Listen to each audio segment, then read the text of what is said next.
Thank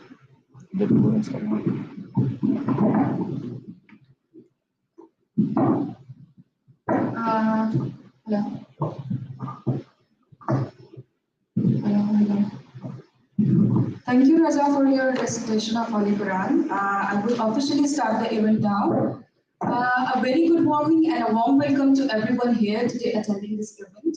My name is Ikra Sadi. I'm a postgraduate student from Computer Science Department, and I would like to thank everyone for attending this event today and being part of this session. This event is organized by IEEE Malaysia Kuala Lumpur subsection and IEEE student branch in collaboration with IEEE Young Professional Malaysia and IEEE Malaysia ComSoc VTS joint chapter. As you can see, all the information on the brochure displayed on the laptop as well. Thank you so much for attending. Our event name is Stand Taller in Career with IEEE. This event is supported by IEEE Region 10, Asia Pacific Region Membership Development Committee, NDC. And let me remind you that this seminar is broadcasted live on IEEE Malaysia YouTube channel. You can also search the YouTube channel. We will show you after this which channel that you have to follow specifically, and the Facebook page also. Also, let me remind you at the event, at the end of the event, that we have a feedback form for this event, so you can get your certificates. Let me call my student representative and the coordinator for this event, and especially for Asia KL subsection, Sarah Bala stage to join me.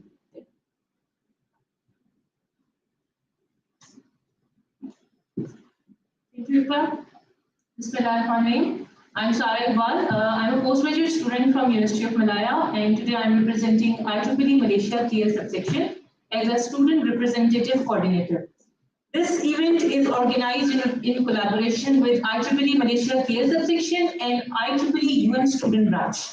And we have collaborated with Young Professional Malaysia and ComSoc and BTS joint chapter. IEEE Malaysia Communication and Particular Technology joint chapter. This event is supported by IEEE R10 MDC 2022 project. MDC stands for Membership Development Committee. I'm thankful for this opportunity. The purpose of this event is to bring IEEE closer to the student and make you understand what are the benefits and impact of IEEE you can have in your career, especially in the early life, in the student life. How can you join and part of IEEE, and how can it affect your career in the long run? We have invited our honorable speakers and volunteers from IEEE. Thank you very much. I'm really thankful for everyone who joined this seminar and managed their time to come here, and also to the participants who registered for this event. I hope you will get some knowledge and information regarding IEEE and overall in general. Thank you very much. Please. Thank you so much, Sarah, for your words and remarks on the event. And I would like to call Razlan Ali, IEEE branch president, to share his remarks. Welcome, please welcome Razlan. Assalamualaikum. My name is Razlan Ali, and I am teacher of IEEE student branch. I welcome you all. Usually, because of the examination week, we have less representation of the exam. But for those who are here, this is a great event because we have the great volunteer professionals here as a speaker of today's event. So I hope we will learn as a volunteer student from them, and we can, from their learning, we can share our part to the betterment of the community. Once again, I thank you all, and let's have a learning conversation. Thank you. Thank you so much, Raza, for your words, and we hope that we have more represented during the event. Now I would like to call Dr. Fawnizu Hussin, Vice Chair, IEEE Malaysia KL subsection. But I would like to give a brief introduction about the Dr. Fawnizu. He has been a part of University Technology Petronas for more than 22 years. He is currently the chair-elect of the IEEE Kuala Lumpur subsection. He started volunteering in IEEE Malaysia in 2009 and was elected as the chapter chair of IEEE Circles and System Malaysia 2013 and 14, and the chair of IEEE Malaysia subsection 2019 and 2020. As a recognition from the IEEE leadership, he was awarded the in 2018 Region 10 Asia Pacific Outstanding Volunteer Award. Please help me welcome Dr. Fawnizu Hussin on the stage.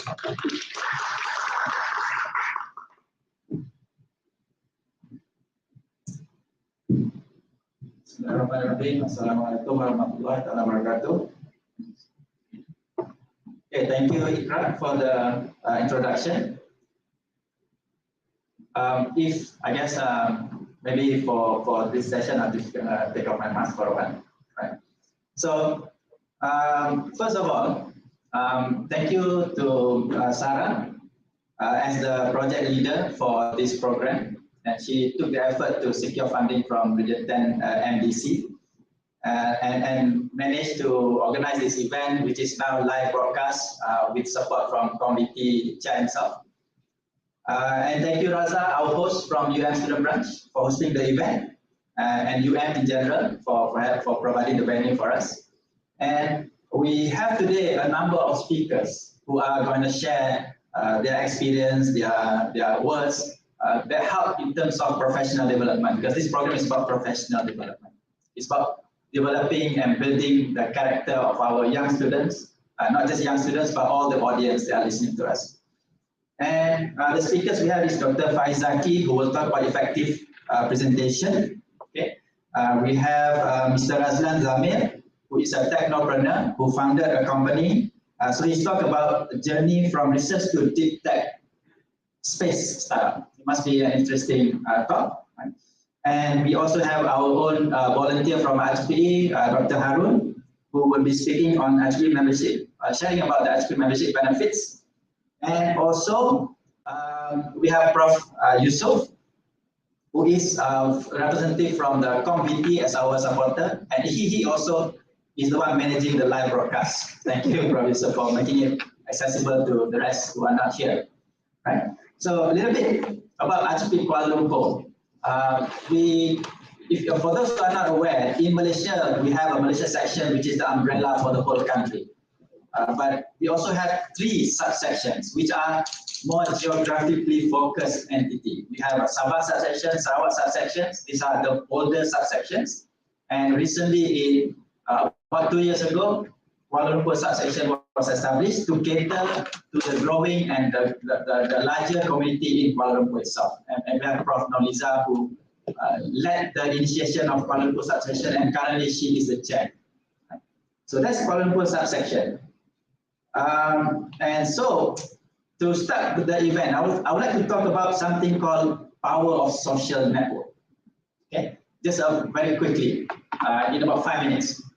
So, in social network, most people will think about Facebook, right? You're talking about LinkedIn. But the origin of social network is about the network of people, right? Social connection between different humans, different people in the community. It doesn't have to be online, that social network. So there was a saying that, on your character, you are the average of 5 or maybe more people that are closest to you, people that you spend time with. So if you spend time with people who are successful, you are most likely going to be the average closer to that. So that's a quote. Most people would dedicate this to Mr. Jim Rohn, who sort of gave this quote. Right? And recently, this one professor, Nicholas Christakis, if you search his name, you'll find a lot of books that he wrote about social network. And he and his colleague James Fowler from Boston University did a long research spanning about 3 decades worth of data, studying social network and the impact to success or character or the development of individuals. Okay? So in his study, one of the studies he did study on obesity, right? On obesity. So the finding was that if a friend of yours becomes obese, if your friend becomes obese, the closest there is a 45% increased likeliness you will also be obese. Okay, that's a finding from his study. And also, not just your friend, if your friends' friends are also obese, there is additional 20% likeliness that you will also be obese, based on the 3 decade worth of data or more than 30,000 participants, okay, from University of Boston. The center is called Framingham Heart Study. You can find framinghamheartstudy.org. The website provides some of that details. So they also did not just obesity. They studied in terms of smoking, in terms of happiness, right? So there is strong correlation between your smoking habit, your happiness habits. Sorry, not habits, not happiness. Your happiness level, right, to the people that are close to you that you spend time with. Okay. So I'd like to relate this to what IEEE is all about. Okay, so IEEE is about networking, right? It's the reason that you attend this event. I hope the reason you are listening to this session is to improve, to learn about how to improve yourself as a professional. And maybe the event title is the quote for the event is $10 with career with IEEE. Hopefully, learning from other volunteers, you can stand taller compared to the rest in your employability, in your professional character, and so on, right? So, so based on that study, I think it's important that you choose your friends that you spend time with. You don't want to choose friends who are, I wouldn't say obese, right? But take other characters. Friends who are always complaining, for example, right? Always looking at the negative side of things. Rather choose people who are giving you positive vibes. You always talk about take the positive side of things. So you will tend to become more positive. Based on the study, 40% likeliness of that you are more positive compared to those who are not surrounded with people who are positive, right? So many other things. And there is a professor, my mentor, I would say, my mentor who I attended, we call this a session with on other training, shared, okay, in terms of career opportunities, career progression. For those who are fresh grads, may not be directly relevant yet because when you are hired as a fresh grad, they don't look at your professional experience. They look at your CGPA, your grade, most likely, right? And during interview, they try to sense in terms of your suitability in that organization. But take 5 years, 10 years down the line after you graduate and become more experienced professional. Okay? In order for you to get the opportunity next, for example, now you are an engineer, you want to become senior engineer, you want to become manager, you want to become senior manager or become director or get appointed to a vice president position, right? So, according to my mentor, he said, only 10% of your capabilities and technical capabilities contributes towards whether you get that position or not, whether you get appointed as VP or not, whether you get appointed as a director or not, right? Only 10%. Whatever that you did in your undergraduate studies, your graduate studies, it only presents you as a technically capable person, but it may not open the door to even attend the interview, right? 30%, okay, now that makes 40%, right? 30% is about how you are perceived by others.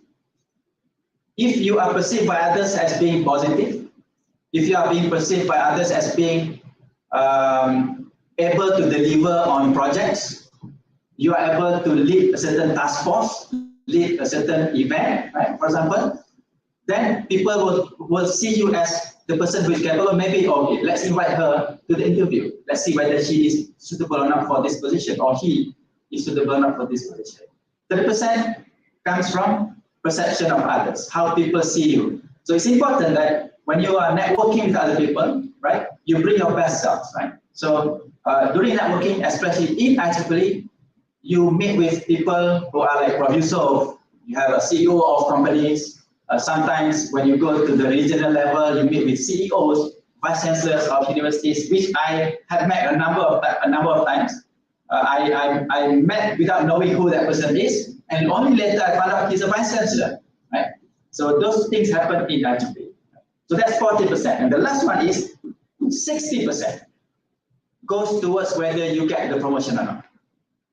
Okay, what is that 60%? What do you think is that 60%?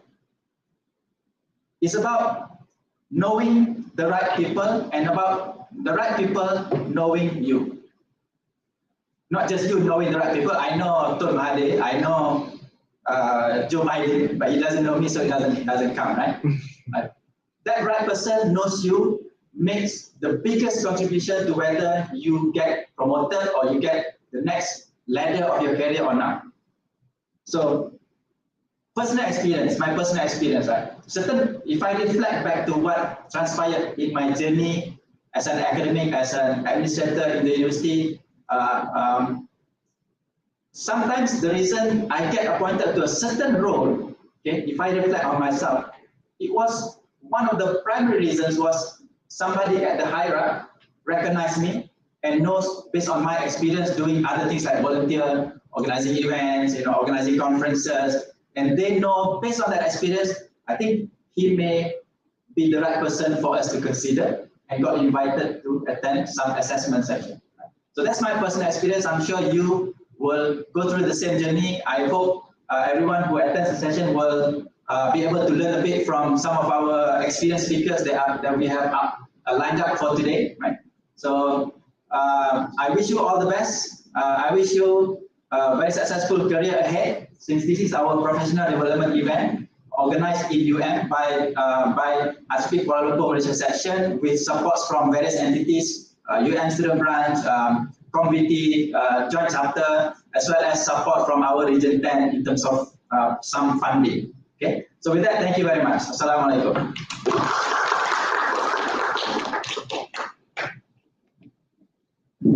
Thank you so much, Doctor. We have identified the power of the social network and how this event is playing the part and how we can increase and identify which right people we can choose today as a participant and as a volunteer and as a team together and build the right connection for our professional journey. So I think so today is the day that you also invite your friends and also learn something that if you want to succeed in your professional career, you need the right social network, which is part of 60% of your professional development and the next opportunity that you would be joining in the future. So today you make the right decisions, tomorrow you will see the results. This would be just one-liner for the Dr. Fawnizu. He picked that. Thank you so much, Doctor. Now I would like to move forward with my event. I would like to introduce Professor Yusuf Ilyas. A brief introduction about him. He has received a PhD in 2004 from the School of Electronics and Computer Science from UK. He has been attached to Multimedia University MMU since 1st September 1998. Currently, he is a professor at the Faculty of Engineering Multimedia Malaysia. He is a counselor for IEEE MMU student branch since its establishment in 2007. He has won a Region 10 Asia Pacific Exemplary Student Branch Award and in 2018, Region 10 Student Branch Award also. Recently, he won in 2020 IEEE Outstanding Branch Counselor and Branch Chapter Advisor Award. It was given by IEEE USA. He has been a part of the organizing committee member of the 2019 IEEE Vehicular Technology Conference, VTC, in Kuala Lumpur and elected as the chair of IEEE Malaysia Communication Society and Vehicular Technology Society. Please help me welcome Dr. Yusuf Ilyas and let's learn from him.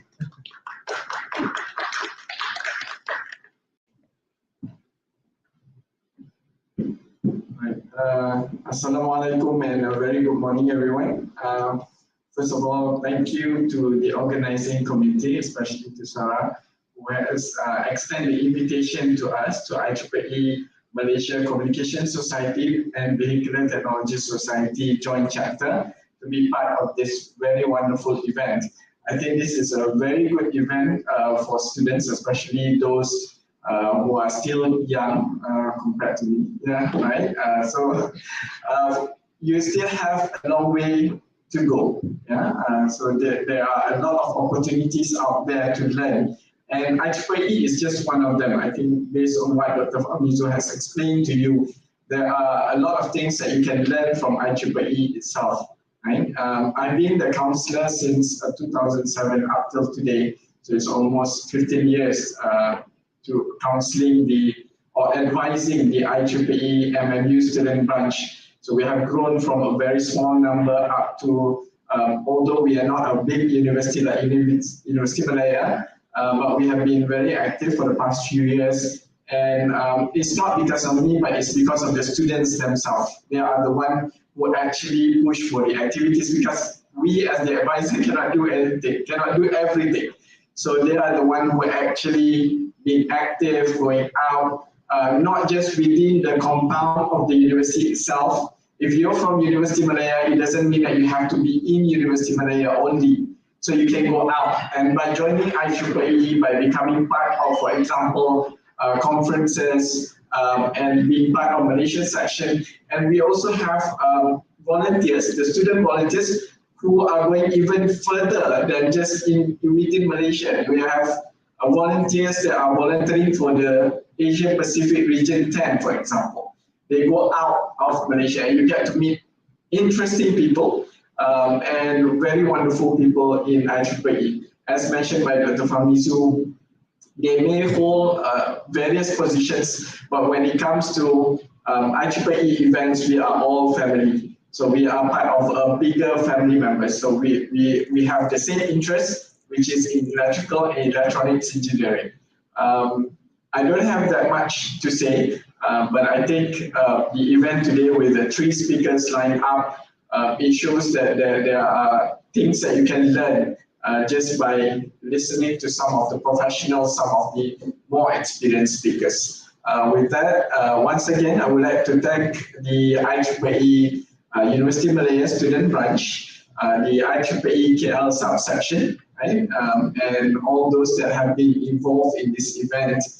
Thank you very much, and we are very, very happy to be part of it. Before I forgot, just a bit of promotion.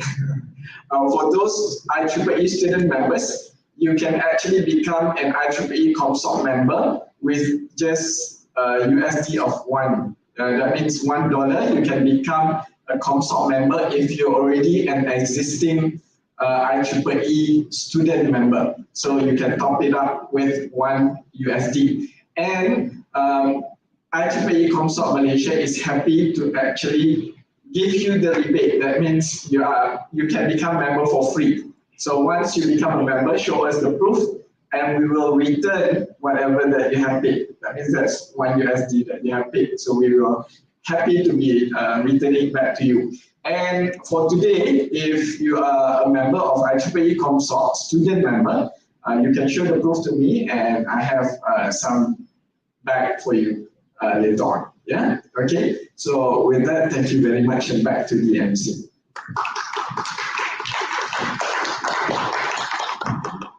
Thank you so much, Dr. Yusuf. I think so we have the goodie bag, so this is a very good news for us at the end of the event. So everybody who wants to join in, please contact Dr. Yusuf later on. Without further delay, I would continue with my event. Today we have Dr. Faiz Zaki as a researcher. He is a researcher in the Network Analytics Lab, Universiti Malaya. The brief introduction about Dr. Faiz is he holds a PhD in computer networks, the network traffic classification from UM. Prior to his PhD, he received his MSc in Web Science and Big Data Analytics from the University College of London. He is also a member of ASEM, IEEE Computer Society, and IEEE Young Professional. His research interests include network traffic classification, a network society, and data science. So I think so today we have a lot to learn from him, and let's begin with his seminar titled How to Speak in Delivering Effective Presentation. Let me welcome Dr. Faiz Zaki. Do you mind if I stand here instead of behind the rostrum? Go ahead.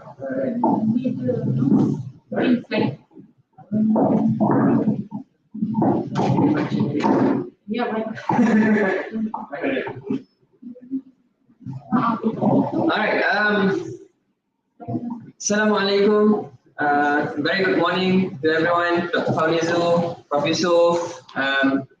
members of the IEEE student branch. All right. I'm glad to be here actually. I'm pleased to have received an invitation from Sarah. Sarah is from my faculty as well. And she approached me recently asking if I would volunteer and spend some time with IEEE student branch to share a bit about presentation, right? So I gladly said yes, because I like attending these events, you know.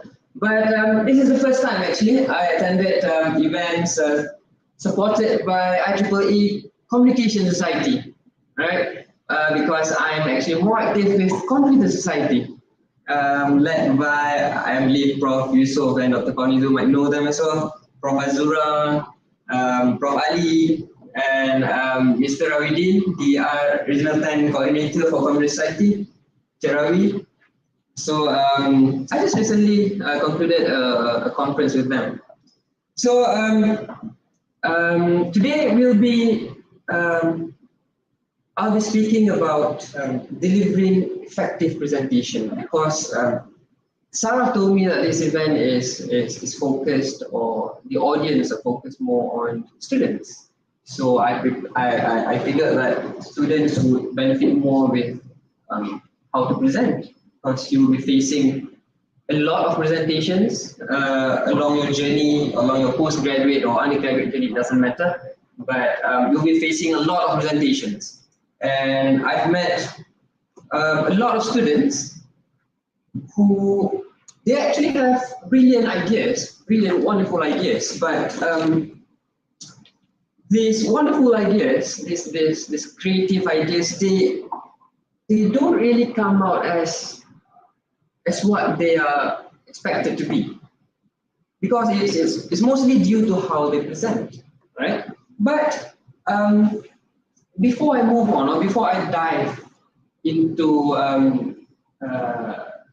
today's presentation, I would like to echo what Dr. Fawnizu said just now, because it's really interesting when Dr. Fawnizu actually started his page with social media. And it struck me immediately about this interesting research about social media. It's about the degree of separation. Have you heard about it? Degree of separation in social media. So in social media studies, there's the draft theory domain, where they actually study the degree of separation between any two people on this planet Earth. And it's an old study actually. I think in early 2000s or even before that. Back then, the degree of separation between any two people on Earth is 6. So between you and me, there are 6 people between us.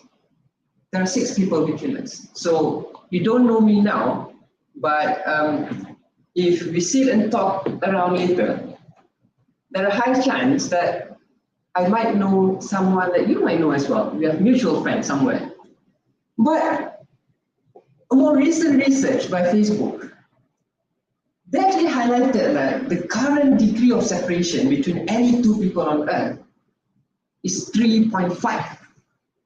It's 3.5. So between me and the President of the United States of America, there's only 3.5 people. And I believe it's true, because Dr. Fawnizu, do you know Dr. Izzaddin University? And that's 1 degree of separation only. Because I know Dr. Izzaddin from Computer Society. So highly likely that Dr. Fawnizu, since he's from UTP, Dr. Fawnizu should be knowing Dr. Izzaddin as well. So that's only 1 degree of separation between me and Dr. Fawnizu. Right?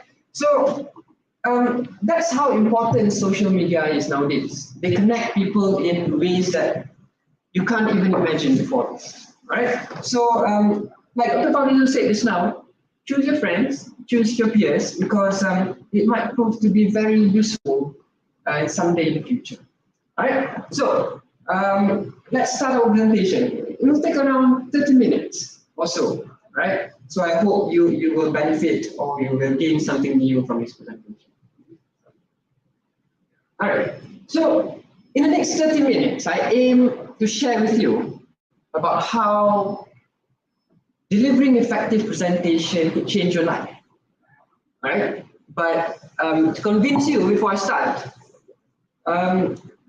I promise you that by the end of the next 30 minutes, you will know that how you speak is actually worth more than contents that you're trying to put forward. All right? And I'll structure your speech. This will just take a few moments. It's highly inspired from the preparation of a 3-minute thesis event, because I've been conducting 3-minute thesis training at the faculty and also some peers, and this is how we do it. And lastly is the strategies to present effectively, even more so with limited time constraints. Okay? Right. So, this is the picture of Sir Rowan Atkinson, or we all know him as Mr. Bean, right? He may seem like a joker, something like that, but he actually holds a PhD, and he speaks brilliantly. If you have actually watched Mr. Bean's interview, or Sir Rowan Atkinson's interview, you can actually realize how brilliant he speaks, how he structures his sentences, and how he connects all the words. It's a joy listening to him speaking. So, I'd like to share one quote from Professor William, if I'm not mistaken. He says that the success in life, the success in your life, largely depend on 3 things: the ability of you to speak, the ability of you to write, and the qualities of your ideas that you put forward. In that order. In that order. So the quality of the ideas that you are trying to put forward sits last. It's number 3. But the most important thing is how you speak and how you write. It doesn't matter if the quality of your ideas might seem slightly immature, perhaps. It doesn't matter. But how you present, how you speak, will definitely convince people more than that. All right? So, structuring your speech. So in UM at least, we have 3-minute thesis completion. And I won it 3 years in a row. Because the thing is, it's not that UM students do not have brilliant ideas. It's impossible UM students do not have brilliant ideas. We're UM. We're in the top 100 university in the world. We're number 1 in Malaysia, of course. So it's impossible that our students do not have brilliant ideas, wonderful, unique, novel ideas. But the thing is how you present. So I think it was just an easy feat for me, easy challenge for me to read the 3-minute thesis competition in UM in last 5 years, I think. All right? Because most of the participants failed to structure their speech in a way that would benefit the audience the most. So, along with my mentors, we came up with this structure. It's a card. All right. So, what the card represents is the first is we capture. All right, we capture, and then the second A is we attack, and lastly R is we recall. So, what does this capture, attack, recall mean? Okay. So, the first one is capture, is where you introduce. It's an introduction. The introduction should capture the attention of your audience. Right? You may start it with something really interesting, but most likely you shouldn't be starting with a joke, because when you're just starting about your speech, people are not ready, right? People are just warming up into your speech. So a joke might not be the best idea.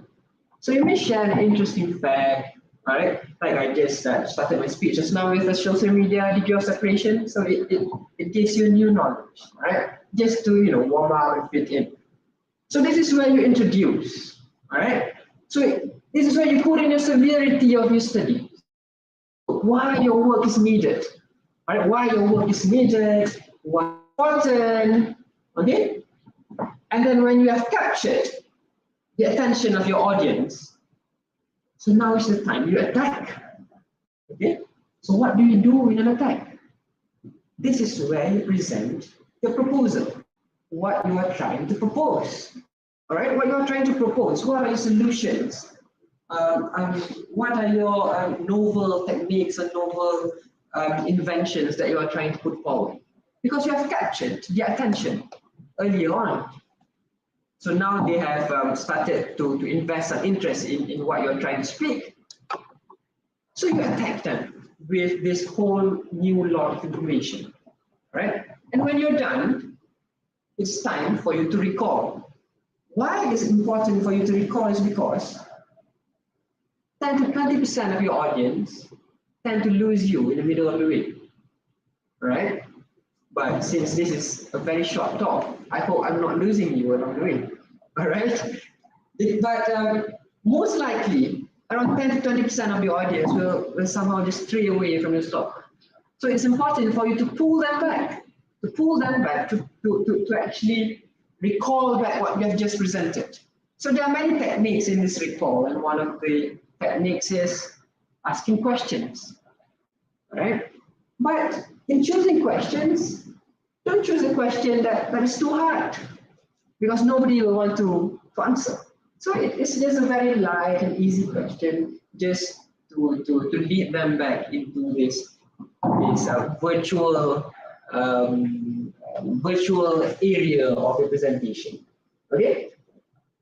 So now this is the interesting part. The strategies. Okay, the strategies. This is what I've always been sharing with my students, with my peers and colleagues. Winning presentation number one is you need to remember that you are in the seat. All right? As I walk on into the stage just now, I need to convince myself that I'm in the driver's seat. I'm the best in this room. There's no chance that any of you here is better than me. I mean, you won't be saying that to the audience, of course, but deep inside you, you need to convince yourself that you got this. You have this in control, because you are presenting something that you know that you're good at. I mean, you won't be presenting if you know that that's not your expertise, right? So since you know that this is your expertise, you need to convince yourself, you need to realize that you are in the driver's seat and you are in control of your presentation. So in other words, before you enter the presentation room or before you got into the stage, no one knows you. Quite literally, no one knows me here, except for Sarah. Maybe she knows me, right? But other than that, other than her, nobody knows me. And nobody knows what I'm able to do. And actually, no one cares. So it doesn't matter if you're a shy person. It doesn't matter if you're an introvert person outside, or you have a hard time speaking, you don't know how to mix around, you are rather socially awkward. It doesn't matter, because people do not know. All right? People do not know you. So it's up to you. You are choosing your persona here. You have the privilege to choose how you present yourself. So since I'm talking in front here, you might think of me like, oh, he speaks a lot. Don't give him the mic, he speaks a lot. In real life, I don't think I speak a lot. I'm a shy person actually. All right? I don't really talk to people unless people talk to me first. But since I'm here, I'm on stage, you might have a different perception of me because you've not known me before. So using that to your advantage, right? Using that to your advantage, whenever that you're going to present, just know that nobody in the room knows about you. So it's entirely up to you on how you dictate yourself, right? You can be persona A, persona B, or persona C. It's up to you, right? So choose wisely, right? Choose wisely. Okay. Okay. Another tips on being in a driver's seat is, what can you see here? Anyone? What can you see on this slide? A dot. A dot, right? So this dot represents something. Okay? This dot tells you that in a presentation, never ever expose your weakness, because it's very natural to humans that they focus more on weaknesses. It's natural to us. It's not wrong. It's not wrong. I mean, it goes the same with me and Dr. Fawnizu and Prof as well. when in a Viva session, you always wait for, students, or you're trying to find some faults in the studies. I mean, where does this student fall short, right? So it's very natural to us. But unlike in a job interview, exposing to weaknesses in a presentation it's not something that you want to do. But in a job interview, you might want to do that because it is seen as a very strong point. Oh, this candidate actually acknowledged his weaknesses and he tries so hard to improve on his weaknesses. So, okay, that's fine, but that's in a job interview. But in a presentation like today, never ever expose your weaknesses. All right, you could have lead your audience to better places instead. All right. So one example of this scenario is that in a recent, not in a recent, just yesterday actually, very recent, we had the undergraduates final year project Viva. Right. So I was rather looking forward to the Viva session, and we have a few undergraduate students lining up to present their projects, their final year projects. They're final year students, of course. So I was rather expecting something interesting, something huge from them. But there's this one student. So he started his speech and, okay, Assalamualaikum, very good morning, doctor. So I'll be presenting, da da da da da. But then the very first sentence after his introduction was, but before I move on further, I would like to apologize because I've tried my best doing this project, but somehow my code fails. So there are some parts of the studies I could not complete, but here it is. Oh, he started his presentation. I actually did not know that his code failed. He did not complete his project, or his project screwed up somewhere. But this student actually chose to expose his weaknesses to me. He actually willingly, without being forced, without being pressured to do so, he exposed his weaknesses to me, saying that his code failed. So guess what? That's the only thing that I focused in the entire session. Why did your code fail? Why did she not complete this? Why this? Why that? Why this? Why that? And it ended up as a very,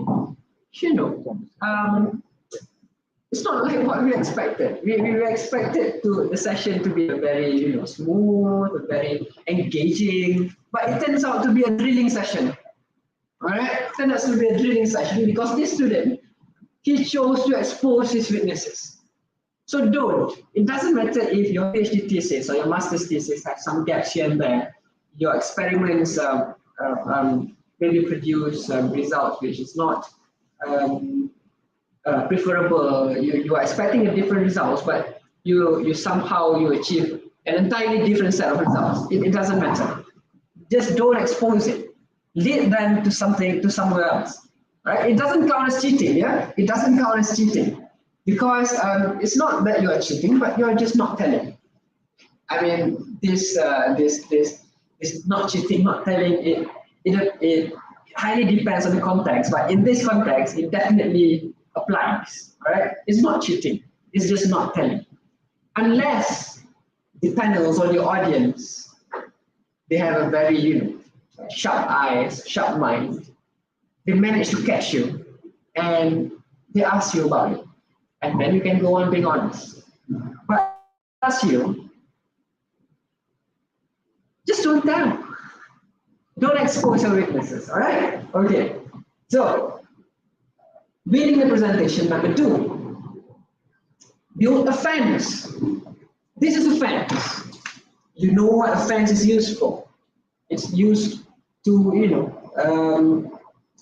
to put a boundary, right? To put a boundary to put a boundary in certain areas. So that works very good in a presentation as well. Build a fence.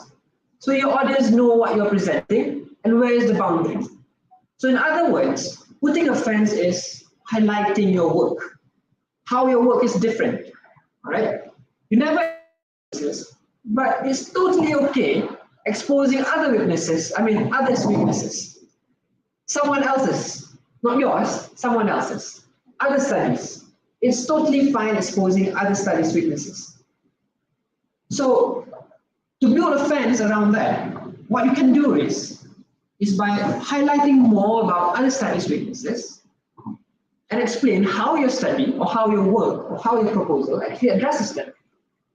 That's building a fence, because when you build a fence, the panel or the audience know, oh, this proposal or this work actually this is how it is different from this is how it's trying to solve the problems faced or the problems occurring in other studies. So build a fence, all right? Always build a fence, because if not, it's rather challenging or it's rather hard to actually contain your audience, because your audience might need some guidance on where to focus. So by building a fence, it definitely helps them. All right. Always highlight how your studies is different, how your studies is better.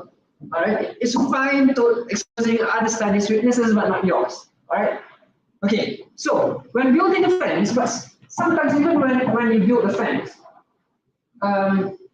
your audience might go over the fence.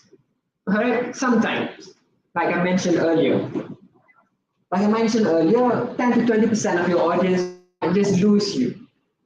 Either because the topic that you're speaking is rather dull or it's very complicated, right? Most likely it's because of that. It's very complicated. We are in the technical domain. Technical domains requires some level of understanding and expertise before we can actually enjoy the speech, right? So sometimes the audience go over the fence. So what can you do? That's the winning presentation number 2.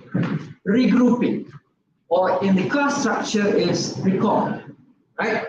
So this is a photo of a tourist guide, all right? So something prominent that you can see from this photo is all the tourist guides in the world, anywhere in the world, in any part of the world, wherever you go, you can see tourist guides holding up flags, right, with all the different colors. This is obviously China, but anywhere else you go in the world, whether in Malaysia even, you will see tourist guides holding some sort of identification or some sort of flags that allow the tourists to identify them from anywhere. Right? So why is this flag important? This flag is important because tourists, sometimes they get lost. When they follow the guided tours, sometimes they are, too focused in things, reading some historical story or somewhere. So they got lost from the tourist guides. So these tourist guides, they actually hold up the flag, say, I'm here. So it's easier for you to get back into the group. So this is similar in a presentation. When you realize, when you can see that the audience are losing you. So what are the signals that the audience are losing you? The audience are yawning, right? But I can't see anyone yawning right now because you're wearing your mask. So I think that's an advantage of being in the pandemic, right? So I can't see your real expression, but I hope no one is yawning, right? Or they are rather restless. You can see that they are rather restless. So when you see all these signs, it's a sign for you to regroup. So how can you regroup? Number 1, summarize.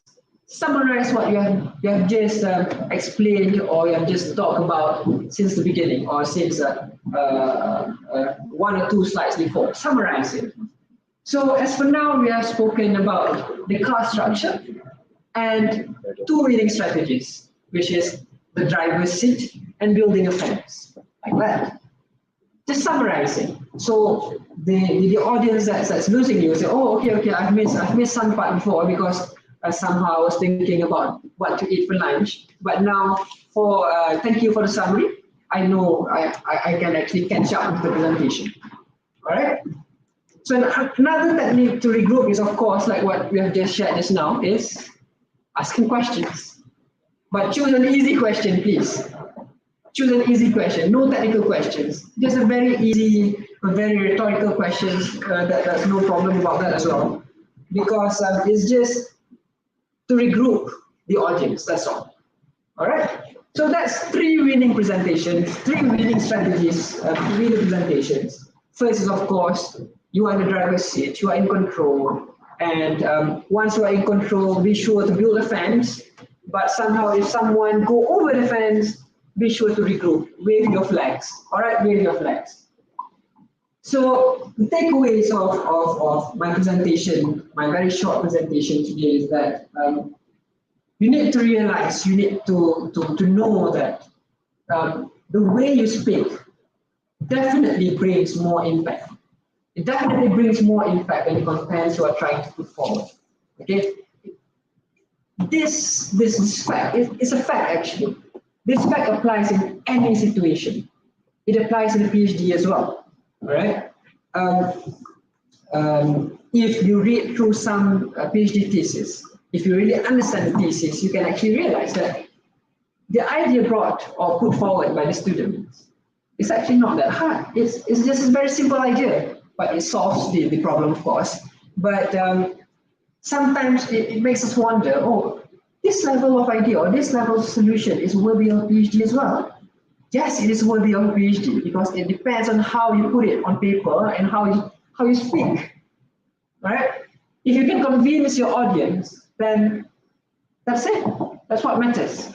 All right? It applies everywhere. So lastly, some notes for you to take away is that remember that you are in control and always read the room. So I'm reading the room every second. I'm seeing each and every one of you here just to detect whether, am I going in the right place? Are you yawning? Are you doing something else? Just you're reading the room. So it's important. Read the room. Yeah, read the room. Okay. So I think that's all I have to share. I mean, I have a lot more to share, but it's a laid back event, so I wouldn't want to take a lot of time. So I think this is. I hope you benefit from this very short presentation. You learn something new. As long as you learn something new from my talk or from my speech, I think I've achieved my objective. Because my objective as I stand here just now is I want to share something new, something that can benefit the audience. So if you feel that you have benefited or you have gained something new, at least it doesn't matter how much, even though it's just a single slide, I think I've achieved my objective. So with that, I thank you again, IEEE KL and IEEE UM Student Branch, Communication Society. I thank you for this great event, sharing event, yeah. So thank you very much for inviting me. And before I end, I look forward to actually collaborate more in the future if you have more events like this, because I'm actually directly responsible for talent development in my faculty. So we look forward to such events to send out our students. All right. So with that, thank you very much. Assalamu alaikum. And have a very good event ahead. Thank you so much, Dr. Faiz. It was a wonderful presentation, and I hope after you go from this session, you will have a really good takeaways and you would want to transform your life and also proceed with your really strong professional background in the presentation. So as Dr. Faiz said, you are in control and you have to read the room. So I'm trying to also read the room, and I hope that not lazy, but let's have a coffee break, and so you guys can also wake up more. And he said this was a bit early after COVID. We are having the physical events. It's at the same time, it's very good to see in person people and interact, because this is like human nature, and we want to be part of social networks and also communicate. This is how we need to get our confidence. This is how we need to get in control, socialize, and do things. So thank you so much for attending this, and let's have a coffee break. That's the coffee break button is near the registration desk. You can go there, and let's join back after 15 minutes. Thank you.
a really good time.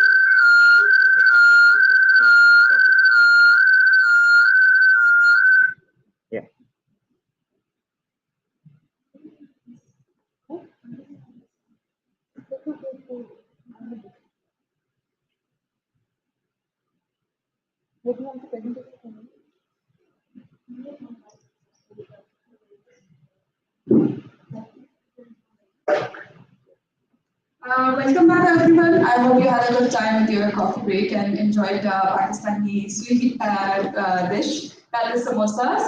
Let me continue with the second seminar for today. I would like to introduce you to someone who is running a startup, space startup, Aphelia. And he would be giving a seminar today on the topic from researcher to starting a Deeptech space startup. I would like to give an introduction about Mr. Razlan. He is a co-founder, CEO, and CTO of Aphelia, a space startup, along with two other co-founders. One of them is based in Silicon Valley and building wireless charging station for satellites in space.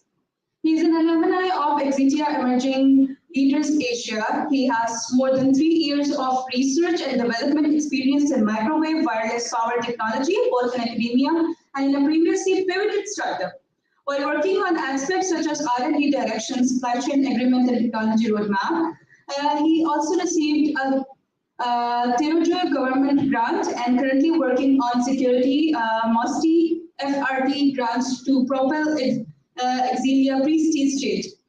He managed to build a granted extensive network and opportunities in the global space startup ecosystem, including with European Space Agency, commercialization consultant, ex-NASA GPL engineer, space venture capitals from Europe, space startup founders around the globe, and also with OneWeb, SCS, Black Sky, and others through market validation. And his startup also was invented in contribution to Malaysia's space-related national policies, which are the National Space Industry Strategy Plan for 2030 and the Malaysian Space Exploration 2030. So I would like to welcome Mr. Razlan on stage. Please give a big round of applause. Thank you.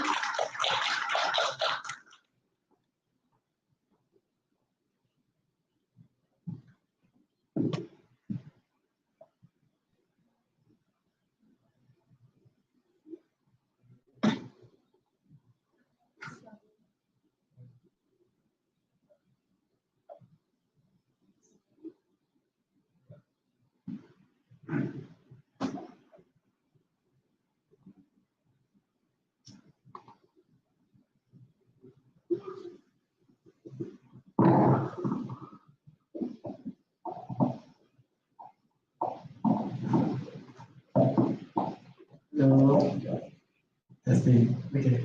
Yeah. So let me take a quick view first.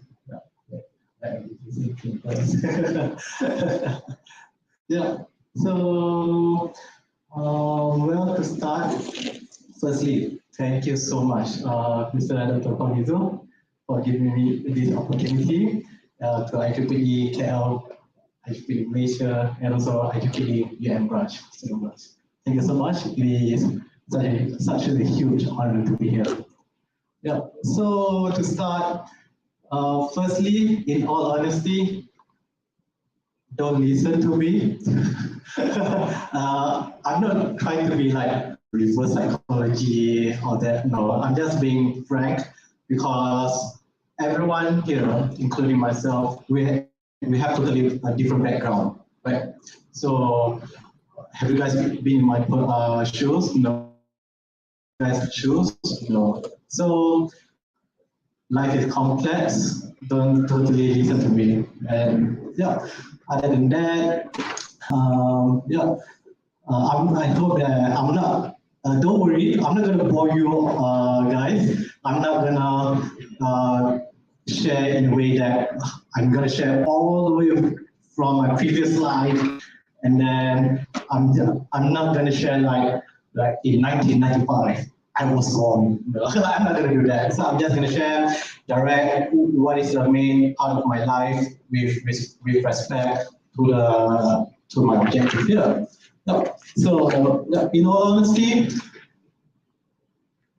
I still have a lot of things to learn, but most important thing is that while I know what are the values that I have gained through past couple of years, I still have many things that I have to learn, including from my audiences here. Yeah.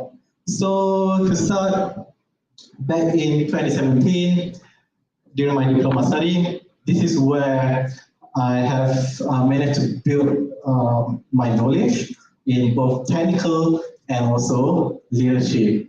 Yeah. Those are the two main aspects that are part of my main core values: engineering innovation, particularly, and also leadership development. And so to start, so during my diploma study, I was given the opportunity to create a new club at a newly UITM branch in Johor.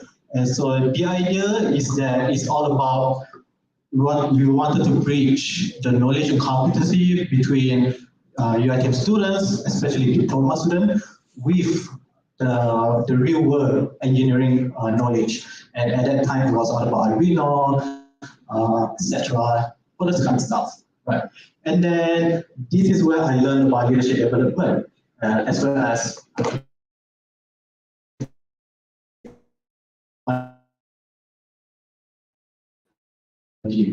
as a research assistant. That is the beginning of my research experience. And so after that, after my diploma study,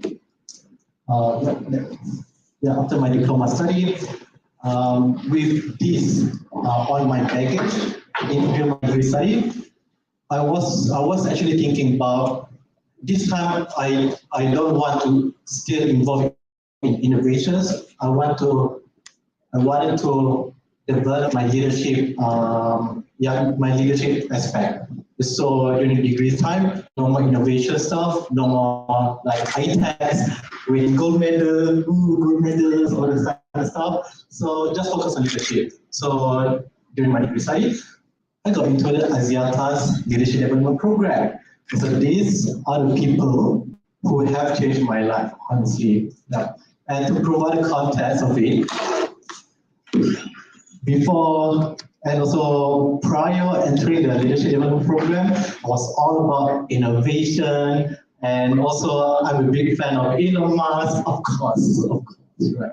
So at that time, I was so confident. So I entered the program with arrogance and confidence, but during the program, I was like really insecure because I realized that during the program, I was the dumbest, not only in the room, but also in the entire program of the participants. I was the dumbest one.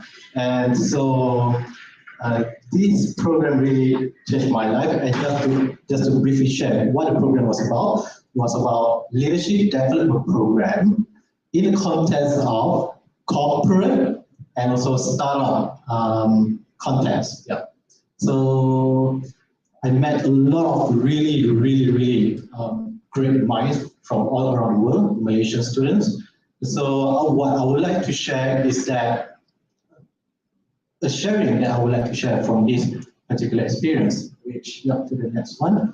So if you realize you are the dumbest one in the room, just stop talking. Just stop trying to prove that you are really great. And just learn from the people around you, especially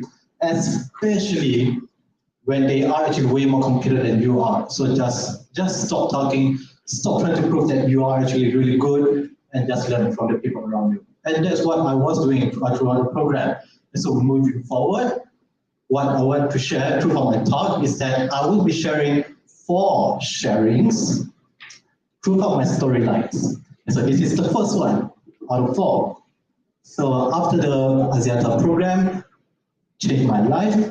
I know that I knew nothing about financial, I knew nothing about especially leadership aspect, I knew nothing about business, I knew nothing about business model canvas, and not just at the surface level, it's at a very, very deep level. I'm talking about the CEO of Jaguar, Jaguar there.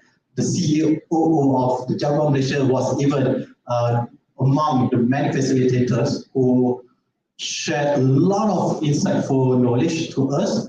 And so, yeah, after the program, I noticed that, I realized that I still want to do something that is very innovative, some technical innovation, not just like building some software, building an app, building another graph. I'm not going to do that. That's not my heart. My heart is still in innovation, like hardcore innovation.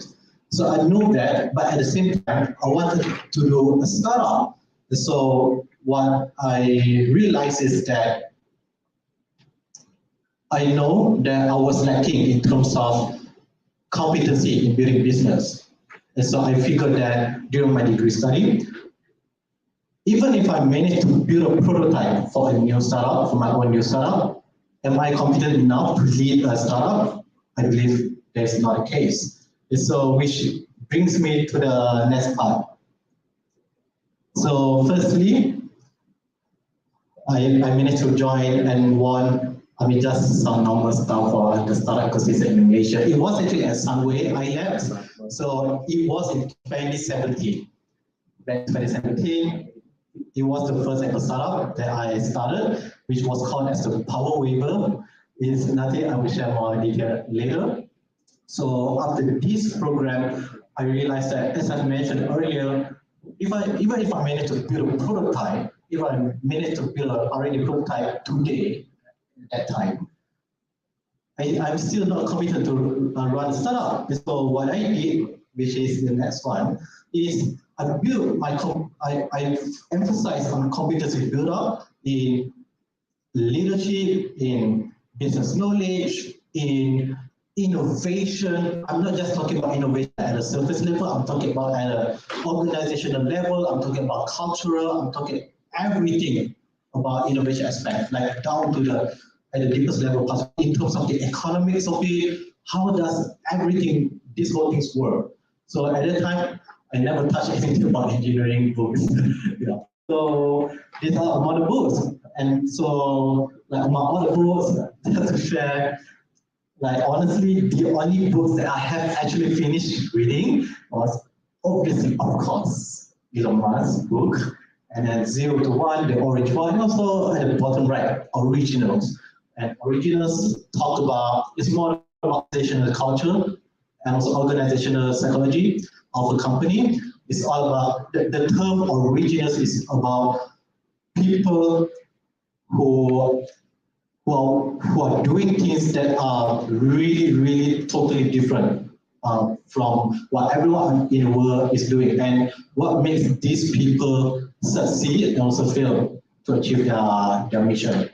So yeah, I was doing this, and so right after my degree study, after the day after I submitted my FYP thesis paper or book, and then the next day, every fresh graduate will go to like job interviews, whereas for me, I went to pitch to investors for my startup.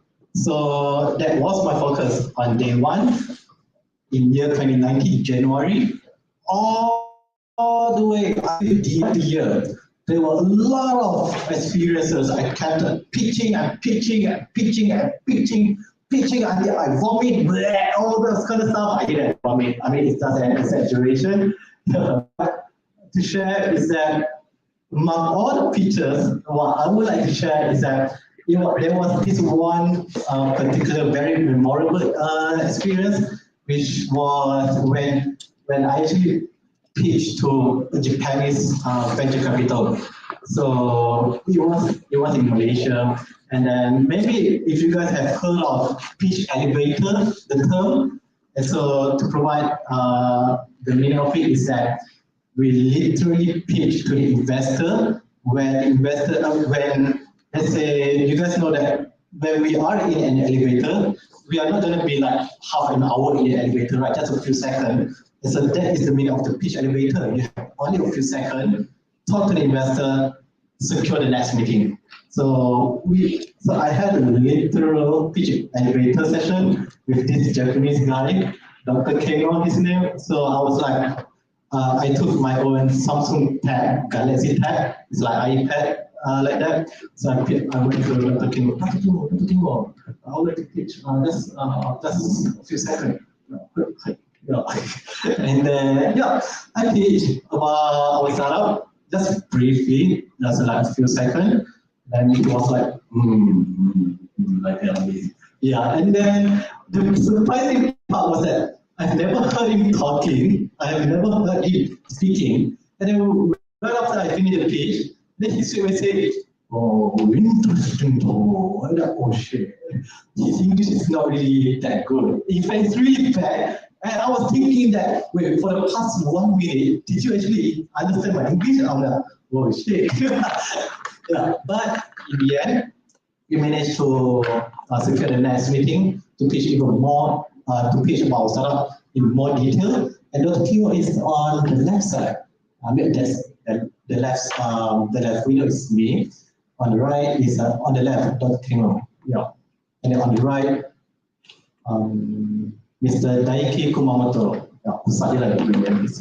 Yeah, and this was one of the memorable pitch experience that I'm sharing. And then until the end of 2019, for the entire year, I never went to job interview, just pitched to investor, and finally, thank God, Alhamdulillah, managed to secure money from the government grant. It was the end of the year, it was Christmas Day, and then suddenly, Tanya Razlan, you got the grant, which is the next one. So yeah, it was like, I mean, honestly, it's like it was full of like really emotional part because like we sacrificed a lot of things, like sacrificed a lot of things. And so this entire experience, 1 year experience of trying to pitch an investor, trying to start a startup, which lead to the next sharing number 2. Yeah. So this next one is actually about your intention. So the reason why I mentioned this is that since this is the early stage of trying to start a startup, I've seen a lot of startup like they start with the wrong intention, and so I believe that when you want to do something, not just start out, but also research, R&D, everything, the motivation, the core motivation from the bottom of your heart, you have to start with an optimistic, futuristic, it's all about positive of why. Not based on vengeance or dislikes. Even though no matter how noble it is, like as an example, like we see say the system here is not good. As an example, we want to do something different. No matter how noble it is, don't, because it will come with judgment, it will create biases, and it will only attract people who only seek vengeance rather than people who seek positivity and try to create a new future for the world. And so after securing the grant, the actual startup journey begins. Yeah. So this is like the next one, the next phase of my life is all about trying to work on my startup, Power Waver. Like it's a very lame name. It's a very typical engineering guys name come up with. Yeah. So throughout this journey, what I would like to share is that we are trying to build the prototype of the technology. And the brief technology, what the Power Waver is about is that we are trying to harvest from the Wi-Fi energy. Low level, yeah, but still they're trying to capture the Wi-Fi energy. Yeah.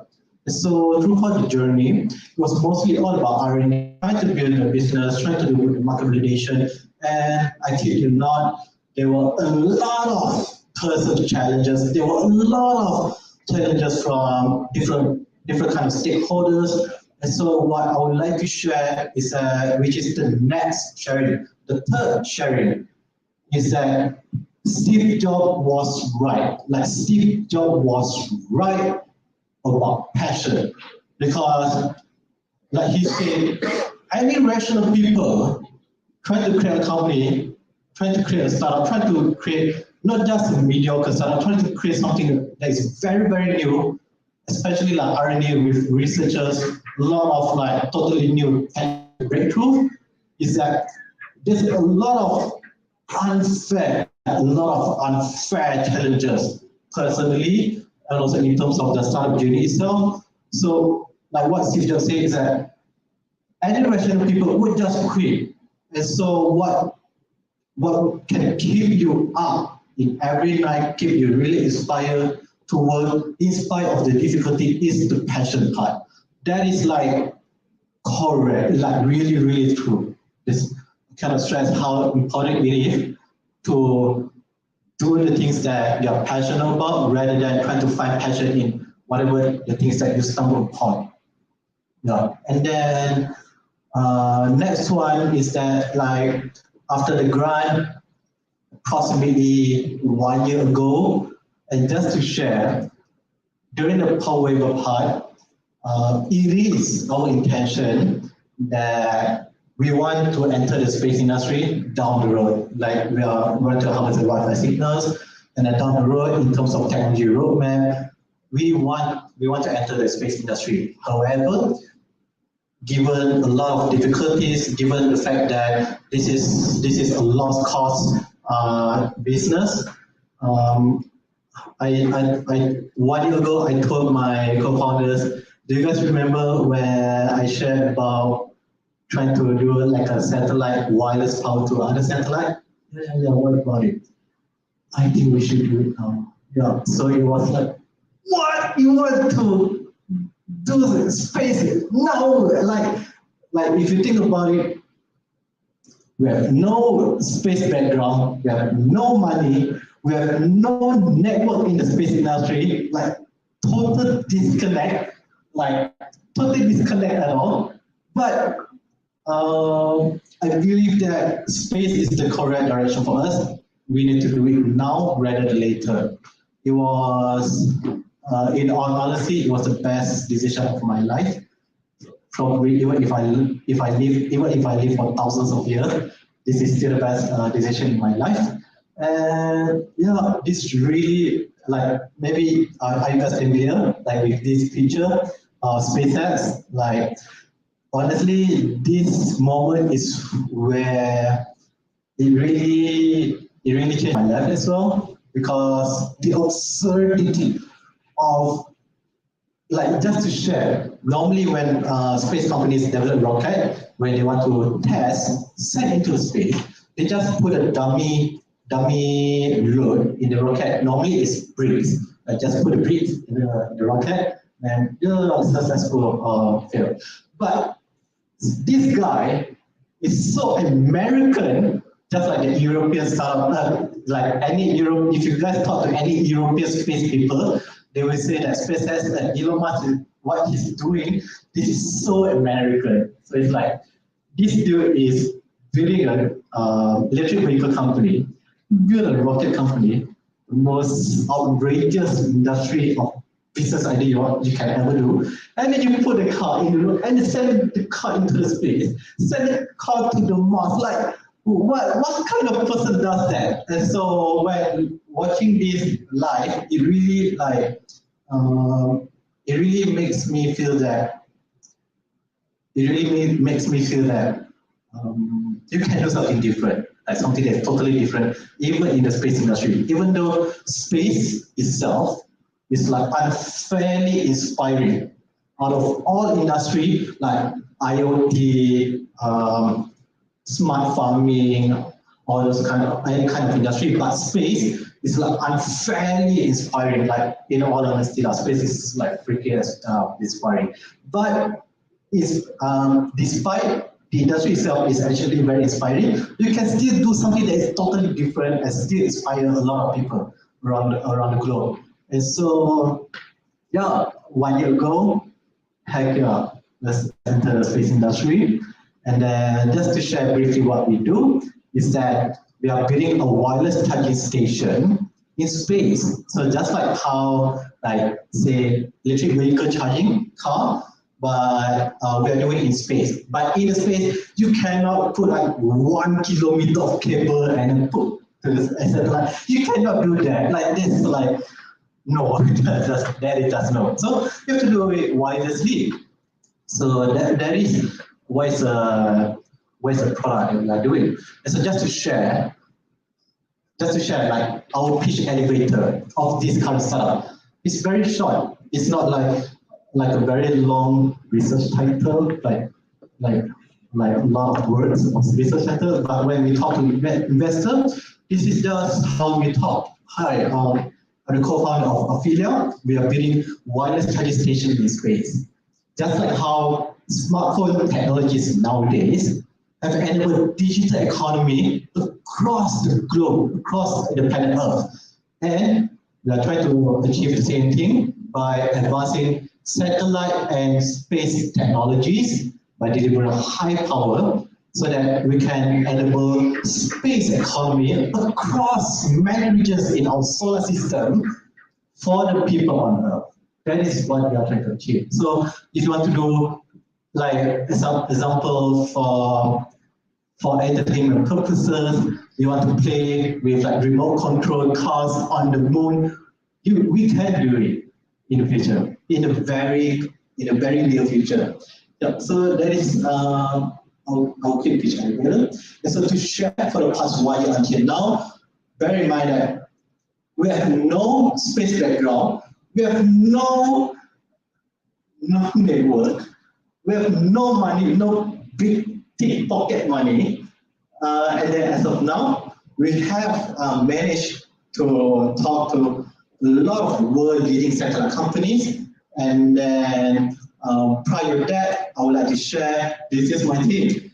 So that's me in the middle. On the left is Matt, who is here with us.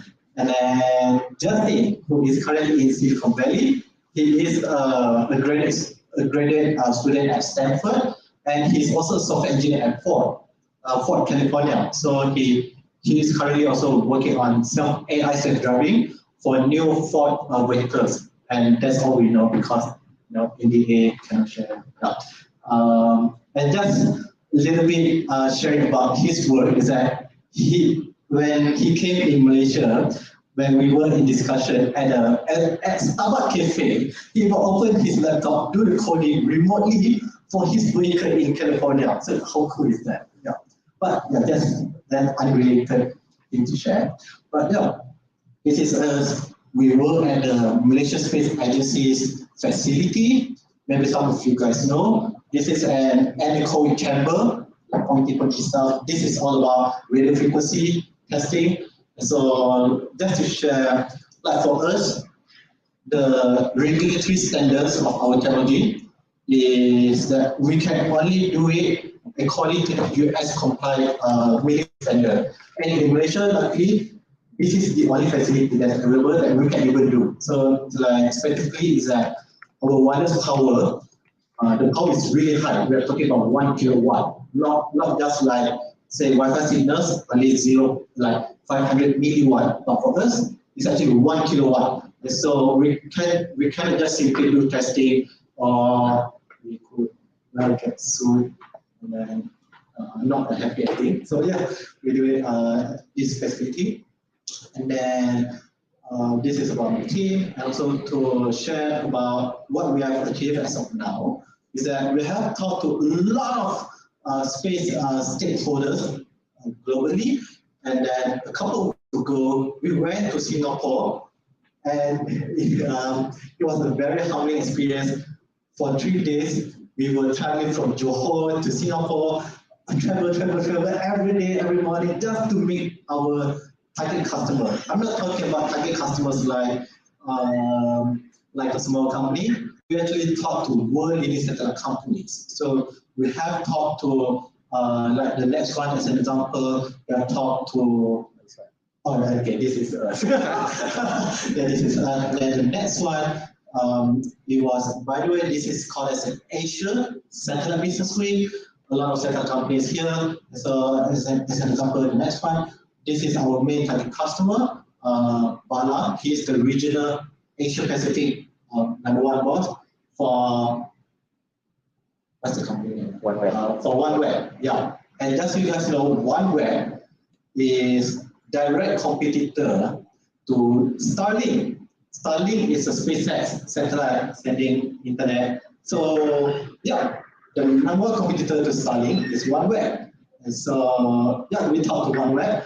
And also others, but what I would like to share OneWeb and also other companies is that when we share about our solution, what we are trying to do, they were like, what? You could do that? I like, wait, what? Like, it was like, I mean, imagine the context, the perspective from their perspective that, okay, this is another event, other speaker, and then I will share about OneWeb, what we are facing, what we hope to achieve, and then suddenly after you give this speaking session, then you talk to these two dudes who work with us. They took, okay, this is just another youngsters, like what do I care? And then suddenly, when you hear something that's very normal, and then, whoa, like if he were a Malaysian, he would definitely say like, fuyo, but he's not Malaysian, right? So that was one of the experience. And other than our type of customer, we have also talked to the others. Like as an example, we have talked to Pakom.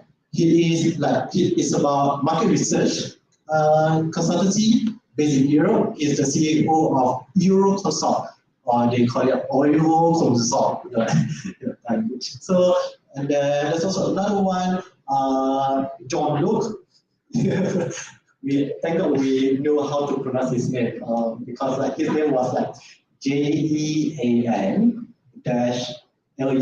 So it's a Jim Luke. Oh, and then we thought, wait, oh, is it right? Okay, we thought it was a woman. So yeah, today we learned John Luke. So he is a space startup founder, just like us as well. And he started his startup in 2017, which was quite recently. We have a lot of things from him as well, like not just in terms of entrepreneurship, but actually in terms of trying to create a space startup.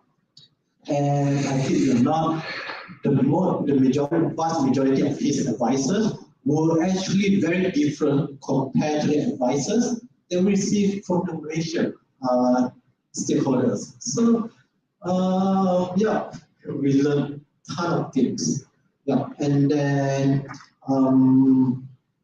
these are the people we have taught. And so what I would like to share, the last sharing throughout our 1 year journey is that, have you guys heard about the idea of being a jack of all trades, or even try to be an expert in one field? Like if you are the wireless power, you must be the expert in a wireless field, and what in the wireless power, or even yeah, it's all about like specialize in one thing, or be the master of all. However, in all honesty, I'm just being practical. I believe that those two are actually not really, I would say, productive advice. Rather, it's actually about be in the state of becoming a polymath. So that's what is a polymath? Polymath is you have a wide breadth of knowledge and variety. So the important part about the state of becoming is that it's really, really difficult to be a polymath. As an example, who are the polymaths in the world? As an example, Elon Musk. Not just engineering, is also very knowledgeable in economics. It's also knowledgeable in stock financing, and also very a lot like the breadth, wide breadth of knowledge was very deep. So other than Elon Musk, as an example, Bill Gates, sustainability, not just like talk, it's not just about policy making, but also innovation. What innovation do we need in the entire value chain, the green hydrogen, say. And then also, there are other folks who are DSR or Polymath. And so, the reason why this is important is that if you want to create a space startup, it is freaking complex, like freaking complex. Even from day one, it's not just about I have an R&D, let's do it. No, please don't do that. You have to know regulatory aspect, you have to know market analysis, you have to know competitor analysis. You also have to know the future prospect, not just what's in front of us, but also in the 10 years. And then in the 10 years, you bring up to the present, you build a product, how does the product can be scalable so that we can do it on Earth, on the moon, and also on the Mars. And those kind of conversation is very normal conversation in the space industry. You go to any space event. It's like if you think that I'm crazy, then there are a lot of crazy people in space conference, space, especially space startup events. Every people have their own craziness. I'm not just talking about I'm not just talking about building IoT sensor. That is not crazy. What's crazy is that, as an example, there's another startup in the US. They're trying to create a dark matter propulsion. What? Why? And then there's also a lot of other crazy space stuff. And so, so it's very important. And so I would like to also share like bonus sharing, which is with respect to like as a researcher, as a innovator in the heart, is that do not let researchers' stereotypes limit who you could become. It is a norm, like throughout our journey, even before we enter the space industry, is that, oh, your background is in research, or you don't know how to run business, or you don't know, you only know technology. So that is like, don't let those stereotypes limit who you could become. It doesn't matter what they say. That's important. Just focus on being objective. If you want to create a startup, what knowledge do I need other than the technology aspect? Like venture building a startup, creating technology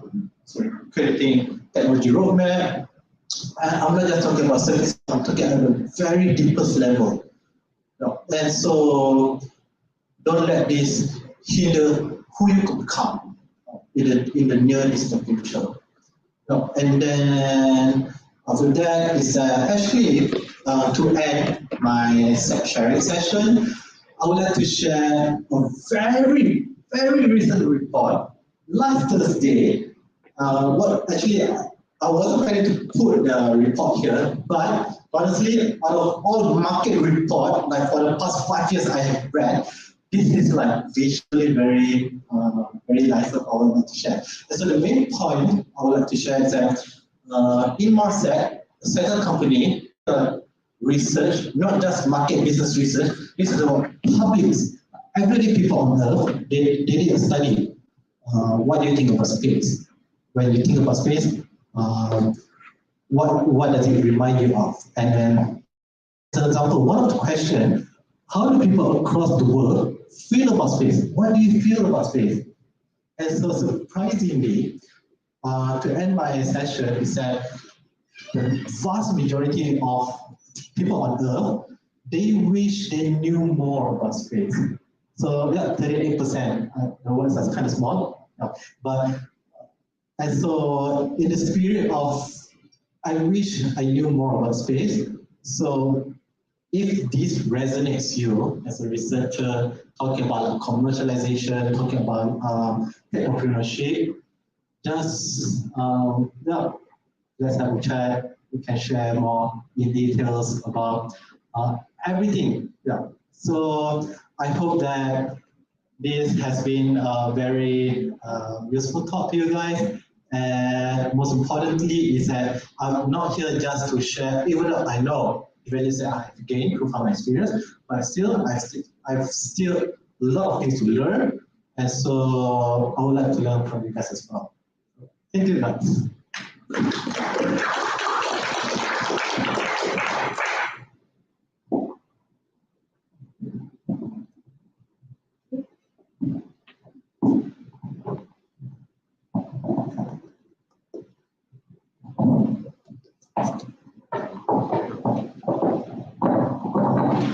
Thank you so much, Razlan. I think so. Of all the researchers who have ever taught or wants to be in the startup community, I think so. Aphelia is the right team to contact because they have a wonderful journey from coming from a research background and going and achieving and representing the research community over various platforms in Silicon Valley and winning competitions and grants. So I congratulate them, and I'm really happy that researchers are moving their way from the stereotypical, as Rashid has already mentioned. So I think so this is very important to realize that we don't need to bound ourselves, and as a researcher, we don't need to put the limits that we have already. So we should always try to look forward to whatever capacity we can, and we should use the knowledge that we already have as compared to the other general startup community or the business background people, because we can have an in-depth knowledge of the research that we already have, and we have some skills that they might not have. So it's very important to look at ourselves in the plus point in the optimistic way. And I think so the 4 takeaways plus the bonus were very good for us for today's session. I hope you have learned a lot from this. Well, let's move forward to our last session, but not the least. I would like to invite Dr. Haroon Rashid. First of all, I would like to give his introduction. Dr. Haroon is the founder and director of Expertopedia Networks and Expertopedia Academy. He completed his PhD in Electrical Electronic Systems Engineering and MSc in Microelectronics Engineering from UKM and BSc from Electrical and Electronic Engineering from Universiti in UK. He has over 13 years of working experience with various reputable organizations locally and abroad in research, academia, and industry. Since 2015, he has been serving as an IEEE volunteer at various positions. He is the recipient of 2021 IEEE MGA Young Professional Achievement Award and the 2020 Outstanding Volunteer Award for his enormous contribution in increasing number of engagement, enhancing collaboration and cooperation within IEEE and with external organizations. Currently, he is the chair of IEEE Young Professionals Malaysia, chair of IEEE Consultants Network Malaysia, regional representative Asia Pacific of IEEE Power Energy Society Young Professional, and student and young professional activities chair of IEEE Power and Energy Society Malaysia chapter. So I would like to welcome Dr. Haroon Rashid on stage.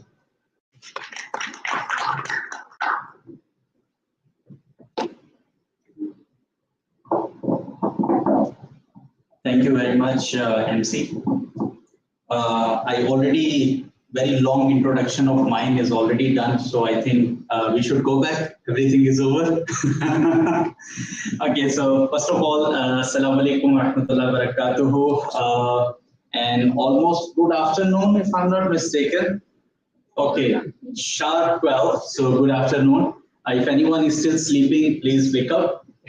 We are going to talk the actual business, which is part of this event, which is about IEEE. Okay, you have been hearing since morning two speakers. They have talked about technical topics. So I'm not going to talk about technical. All my talk is going to be in the surrounding of IEEE. So may I ask how many here are not yet IEEE members? Not yet IEEE members.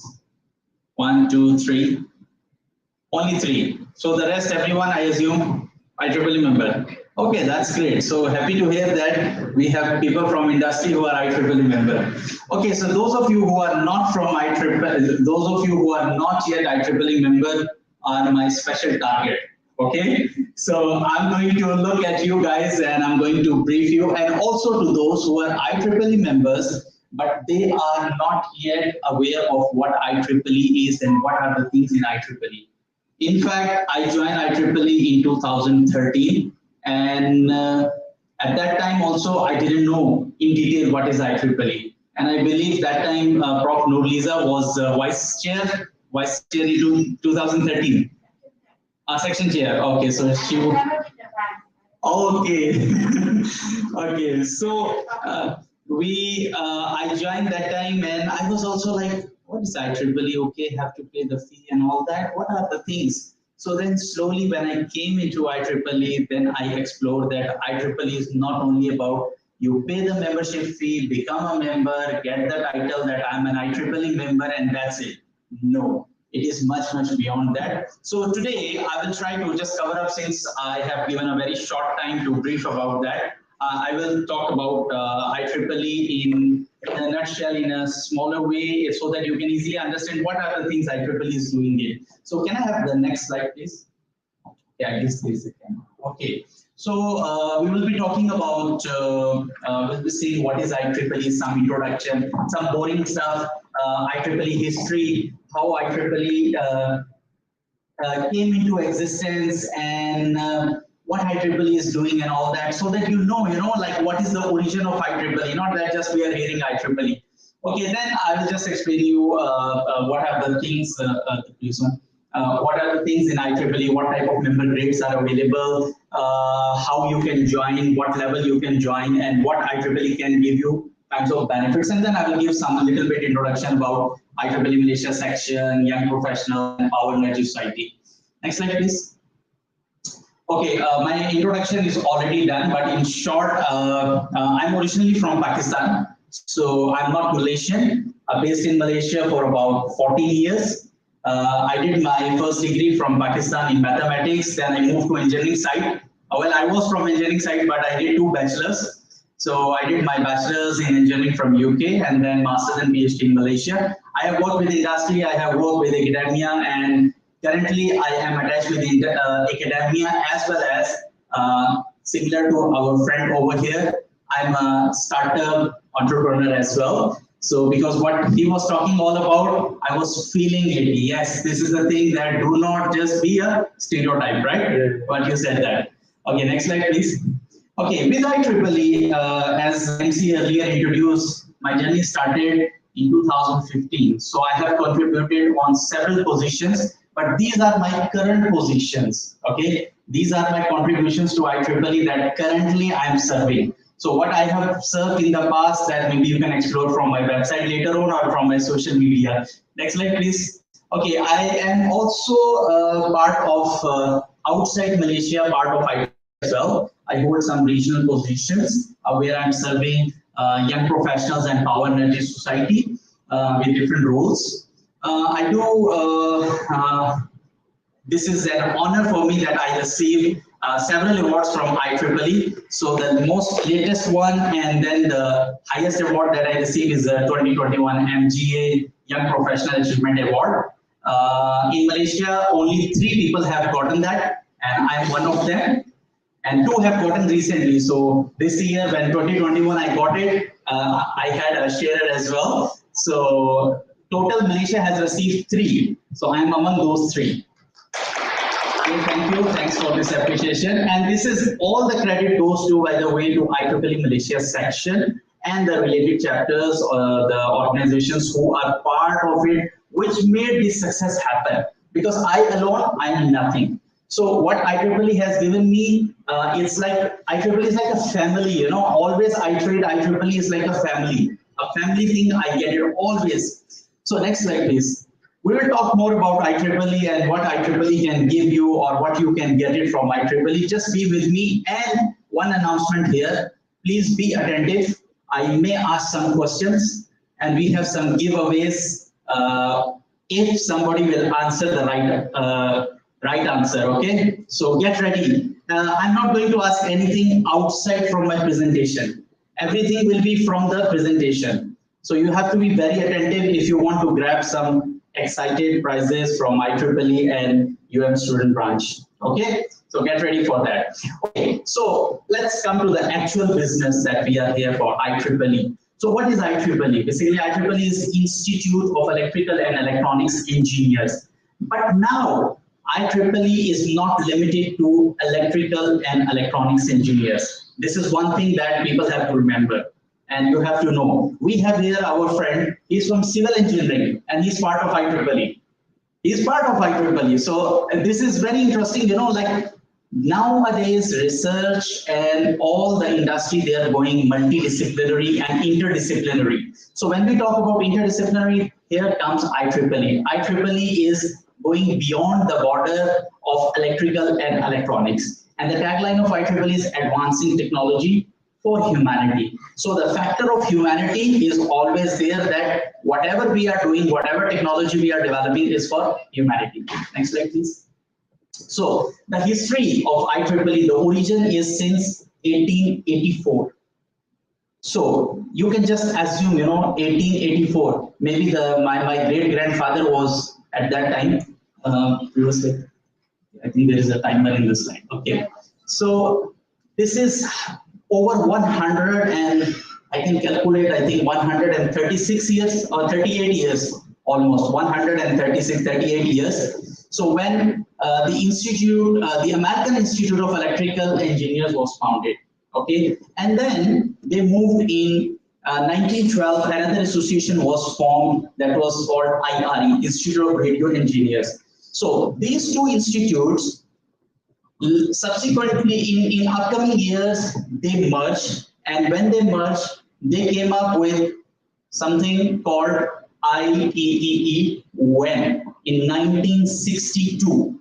So you see the origin started from AIEE, and then in 1912 IRE, they merged, and then they formed IEEE. So you can see here on the right hand side their logos, how they match the logos of together, and then they form IEEE. So if you are IEEE member, congratulations to you. You are part of a renowned professional organization which is over 100 years old. Okay, next. Okay, so globally, IEEE has over 400,000 members. Currently, 420,000 members all around the world. So you see, you will not find any professional organization around the world which has members in 160 countries. In go on.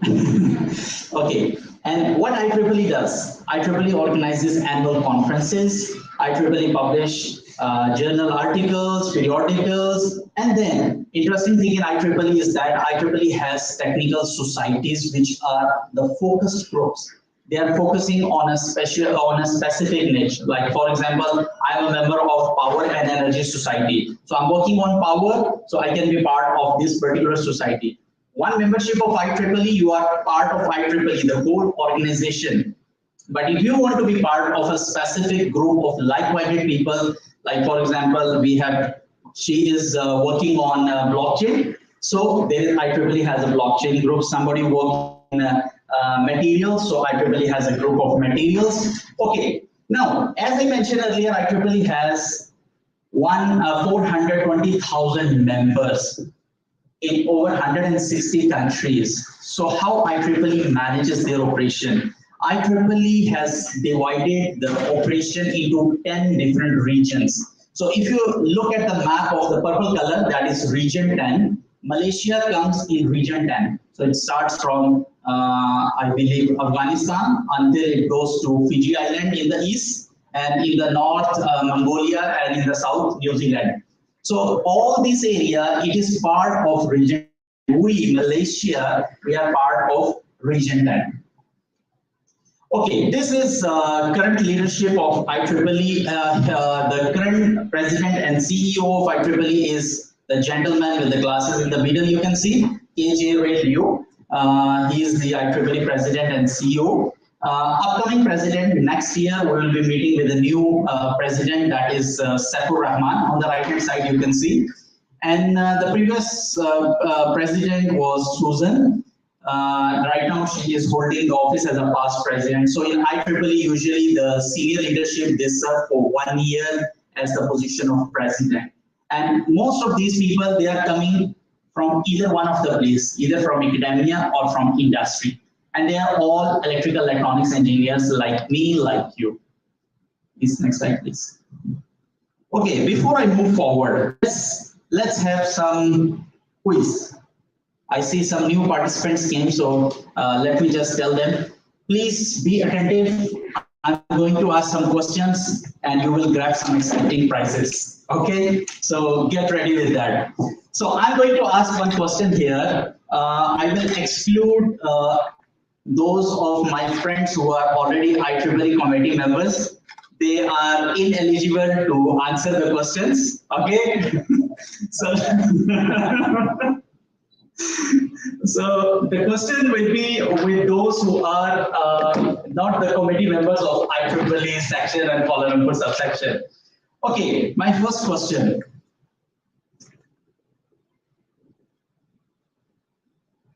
Ready? Are you guys ready?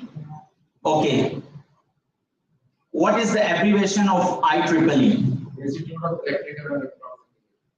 Great, thank you very much, but it was very fast. Congratulations. So, Secretariat, please take note of this gentleman. Later, we are going to give him one special prize. Okay, another question. This is going to be a bit tough.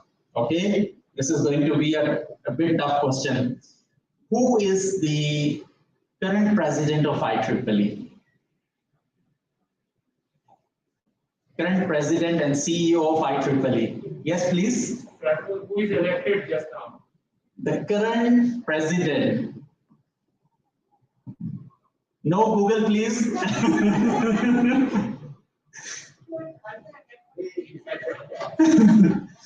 Yes? No. Rayleigh. So okay.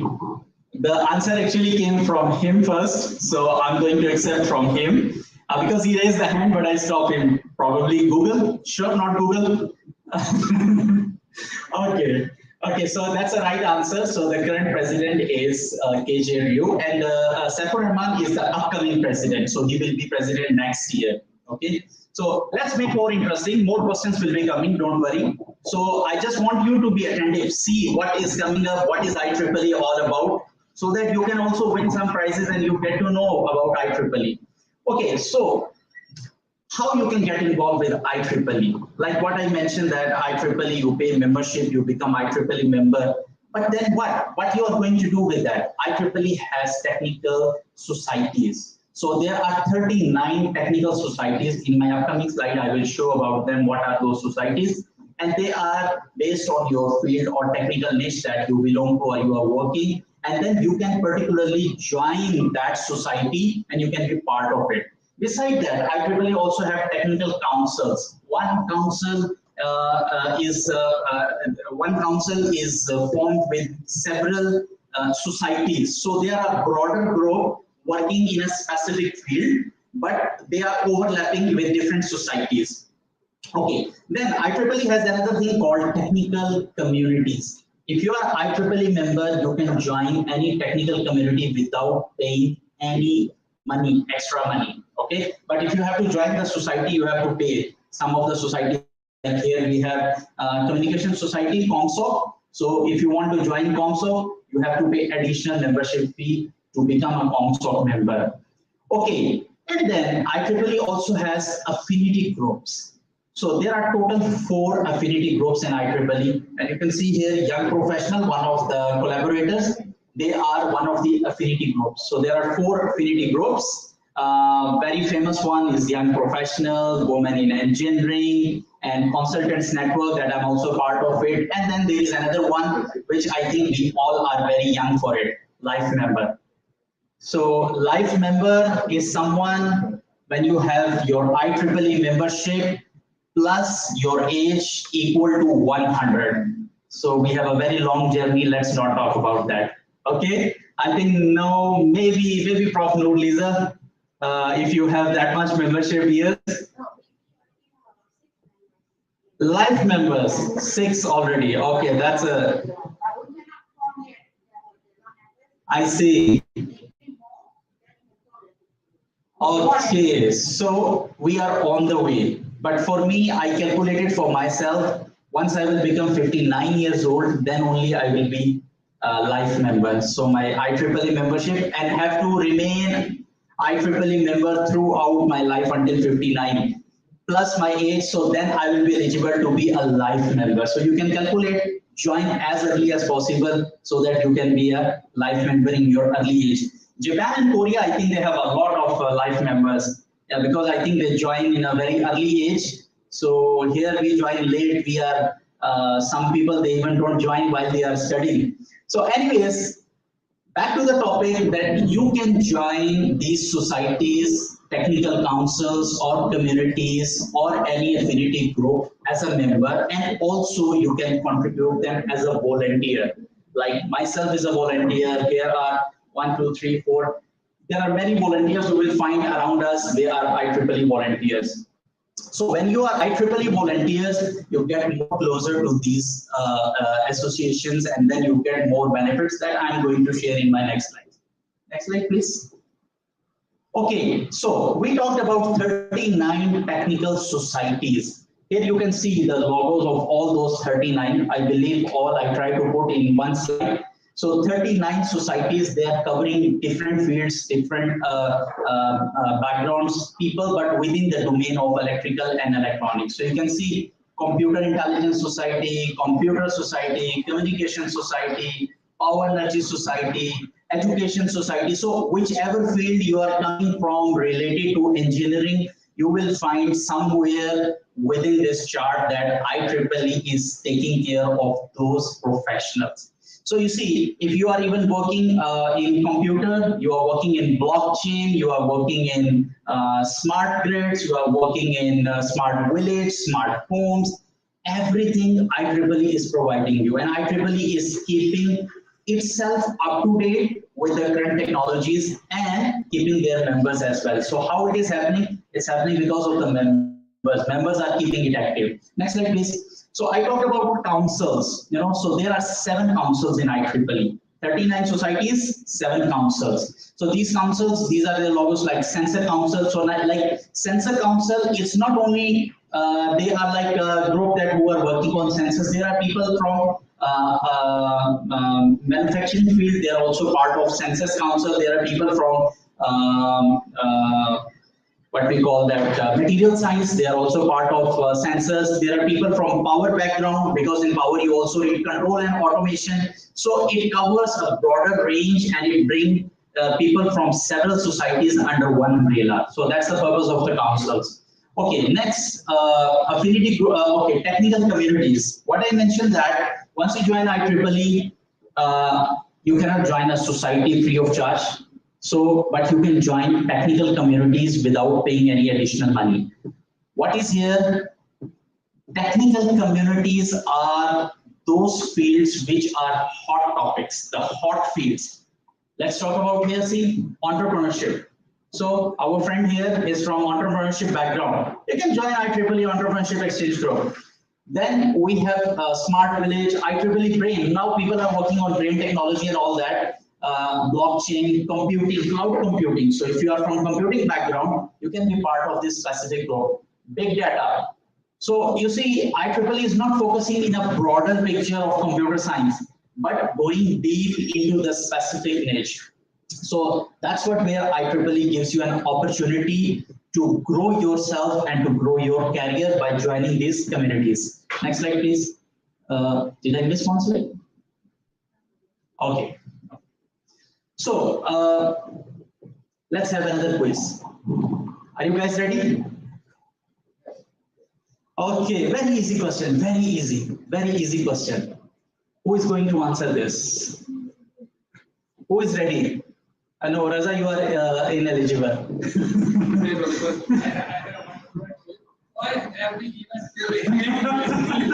Because you are already the chair of a student branch, so you know everything about IEEE. We want new generation to come forward and know about IEEE. You know everything. Okay, let's have a very quick, easy question. How many affinity groups are found in Malaysia? In Malaysia, how many affinity groups? If I give options, then the problem is solved.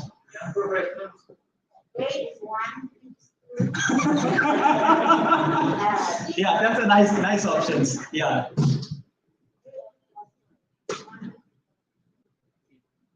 Yes, please. C. Okay, C is correct. Yes, there are 3 affinity groups in Malaysia. Like just now, Prof. Norliza mentioned, the 4th one, life member, we haven't started in Malaysia. So we have 3 affinity groups. What's your name? Hamza. Okay. Okay, so those who are winning, please remember your name and the secretariat. Later you have to contact. Later you have to contact Ms. Sara. She will give you the prize. Okay. So we are talking about IEEE has communities, IEEE has societies, but how IEEE manages their operation. So I'm not going into much details.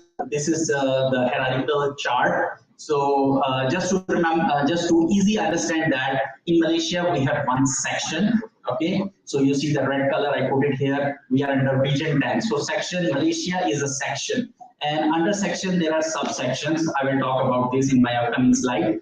And then under sections there are chapters which are part of the societies. Okay, so 39 technical society that I talk about.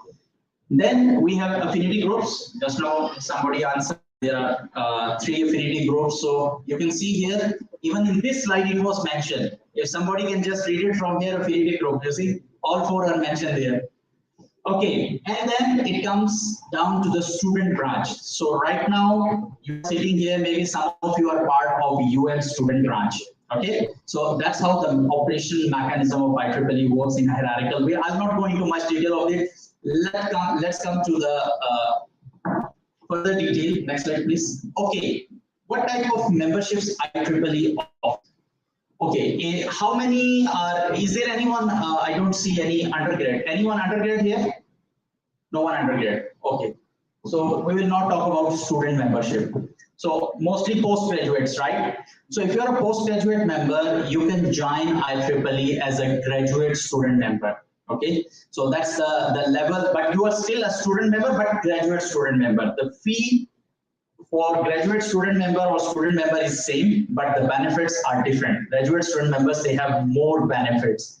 Okay, so once you are graduate student member, you pay. How much is the fee? We will talk later. No need to talk now. Let's talk about what other things. Once you are graduated, you can become a member. Okay, a full member. Okay, or if you are coming from industry, you were never IEEE member, you can join straight as a member. As long as you are not a student, you can join as a member. Once you are a member, then there are higher hierarchy levels of membership, which is senior member. So how you can become a senior member, you need to have your bachelor's degree plus 7 years of experience, or let's say if you are PhD holder, PhD plus 5 years experience, then you can apply to become a senior member. And after valuation process, IEEE elevate people to senior member level. So I'm one of the senior members. Then the next level is a fellow. If you have done something extraordinary. How many people here know Prof. Saad? Oh, almost everybody. Okay, this side people don't know. So Prof. Saad, okay, you know. Okay. Same lab. Oh my goodness, you are same lab. If Prof. Saad is listening, he's gonna chase you.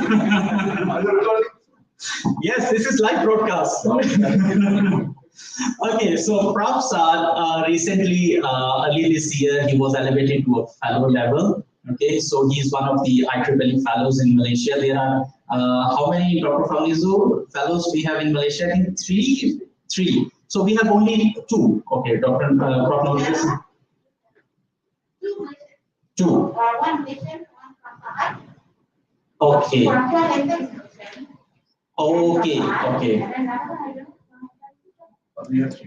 Okay. 2 to 3. Okay. So only you see 2 or 3 fellows in Malaysia. So you see how significant level, how highest achievements they have gotten by being IEEE member, and IEEE elevated them. So you see among few people. So how you can become a fellow today? Many of you are publishing papers.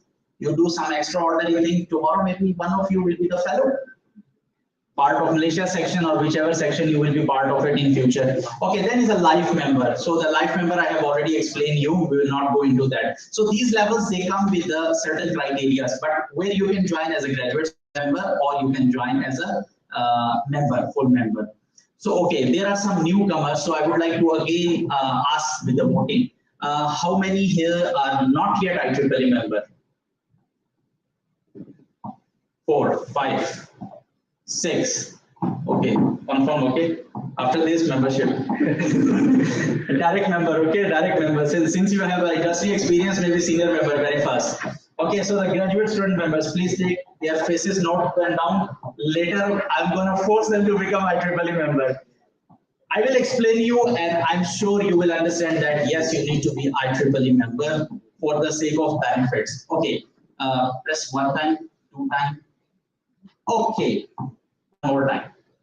If you are a graduate student member, or you are a member, or you are a senior member, you can be part of YP, Young Professionals. So you can be considered as YP. In short, I tell you who is the YP.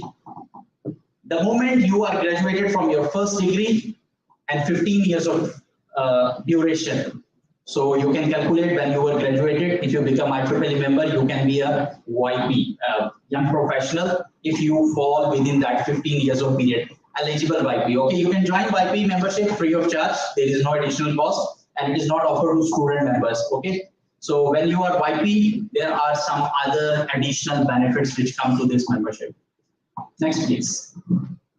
I see some people are taking notes. They are very serious to win the prizes. Okay, so let's talk about Malaysia section before I ask the next question. Okay, there are interesting things that I'm doing. Yes, please. I earlier mentioned that IEEE volunteers, those who are from section or subsection, they are ineligible, and including student branch. Raza always want to answer. Even in my previous talks, he was always, I want to answer. I say you are ineligible. Okay, so let's talk about Malaysia section. You have seen IEEE in a broader picture. So now in IEEE, IEEE in Malaysia exists with one section that's called IEEE Malaysia section, and this is the current leadership. One face you can find it here, Dr. Fawnizu. He's the past chair and now taking care of the awards. Okay, the current chair is Dr. Fauzi Abdullah. He's the current chair, and then the chair-elect. You can see the number 3rd. Chair-elect means the upcoming chair. Okay. So the upcoming chair is Noor Ramli, and then the rest is his committee. Maybe you will find some of the people around in your surroundings. So if you find any of them, you want to know more about IEEE, do ask them. Okay, next slide, please. Okay, I earlier mentioned Malaysia has only one section. Okay, Malaysia has 3 subsections. Okay, one section, 3 subsections. Okay, maths class, yeah? Everybody counting, calculating. I see some people are writing notes, you know. Dr. Fawnizu, they are writing notes for the prize.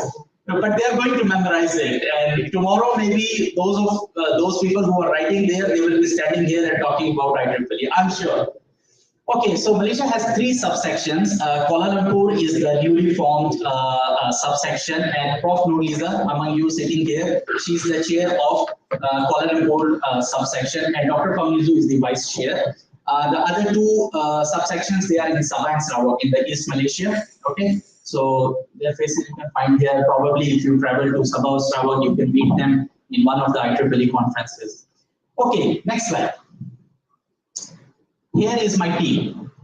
Here is Young Professionals Malaysia team. I'm the current chair of Young Professionals Malaysia, and you can find my team's name here. Dr. Nadia is the vice chair currently, and we do have some people from industry as well, like Yasmin, not the above Yasmin, down Yasmin. Then we have Aziza, she's from ministry.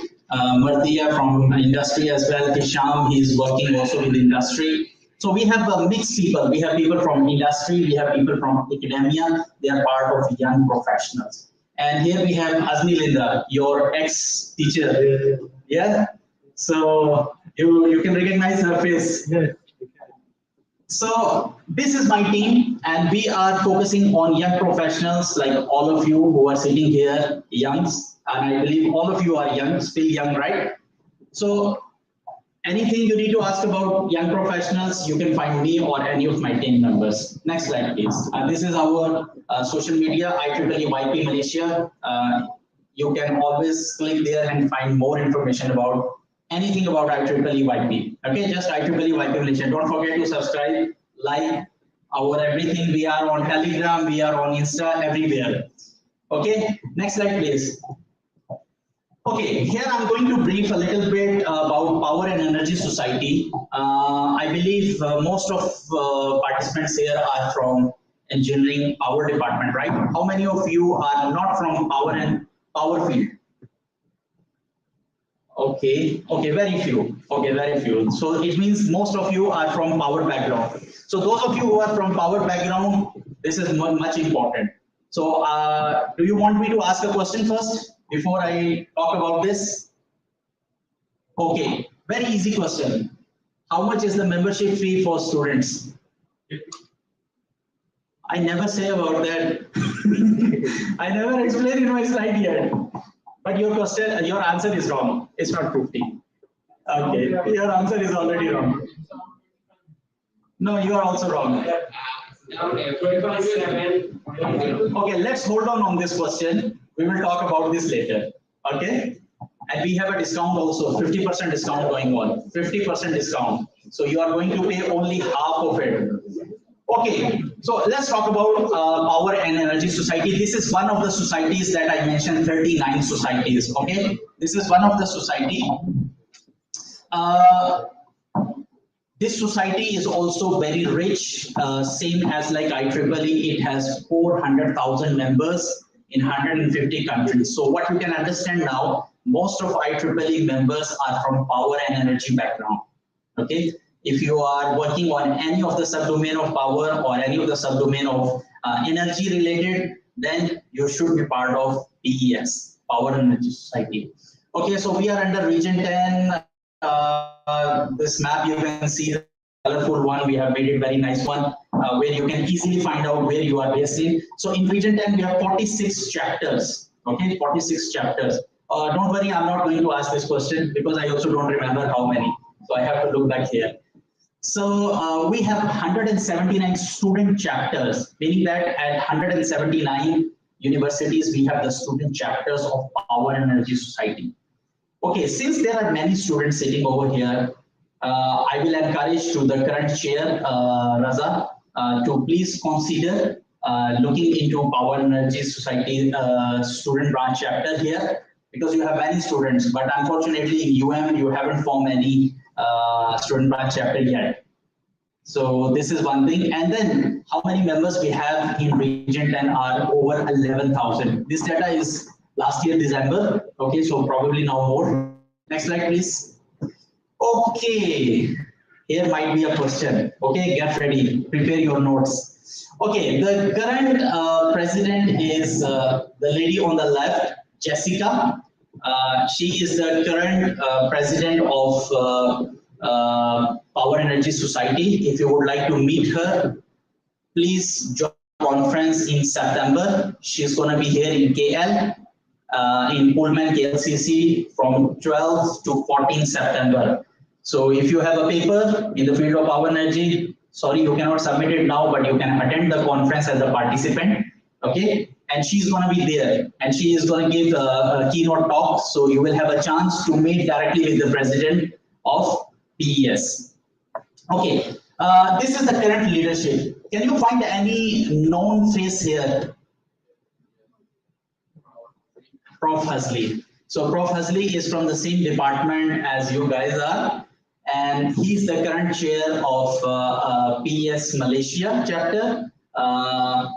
And previously, I think no one from UM, yeah, no one from UM. You came also 2004 to 5, Prof. Asa.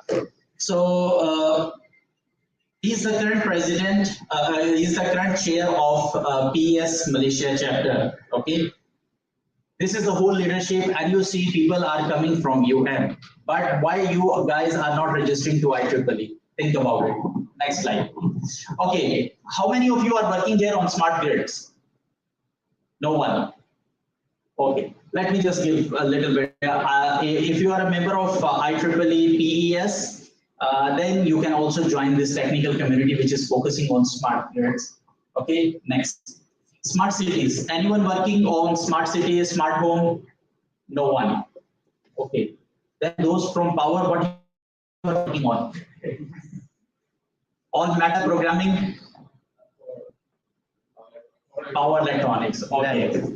I will not talk about, there is one society also, but let me just say power electronics. If you are from power electronics, let's just talk about that. They are called PELS. Yes, power do you know the full name? Power Electronics Society. So PELS. In the past, they were a joint chapter in Malaysia. Now they are independent. Okay, next. Also, IEEE has a group working on smart village. Okay, why I showed these slides? Smart cities, smart homes, smart village, smart grid. These are the technologies that people are right now working and looking forward, especially for Haroon. If you are looking for humanitarian activities, you can also consider being part of these communities like smart village. You can think of like Asli Kampong, like to do some of the things, and they have a lot of money to fund these projects. Mainly, they are focusing in Africa. So you can see in the map that most of the people from India and Africa is the main one. But yes, of course, the borders are not limited. So you can think of some of the initiatives. Okay, next. Here is the thing. What benefits you can get it by being an IEEE member? I'm going to go very quickly because I know most of you are hungry, waiting for lunch. So let's make it quite short. IEEE, as I mentioned, have a lot of benefits for their members. If you need to know about all of them, simply you have to go to IEEE website and click on benefits. The whole list with the links will appear, but I'm going to highlight here a few of them. The interesting one IEEE has is called collaborative. Collaborative is something similar to Facebook. Do you use Facebook or you use ResearchGate?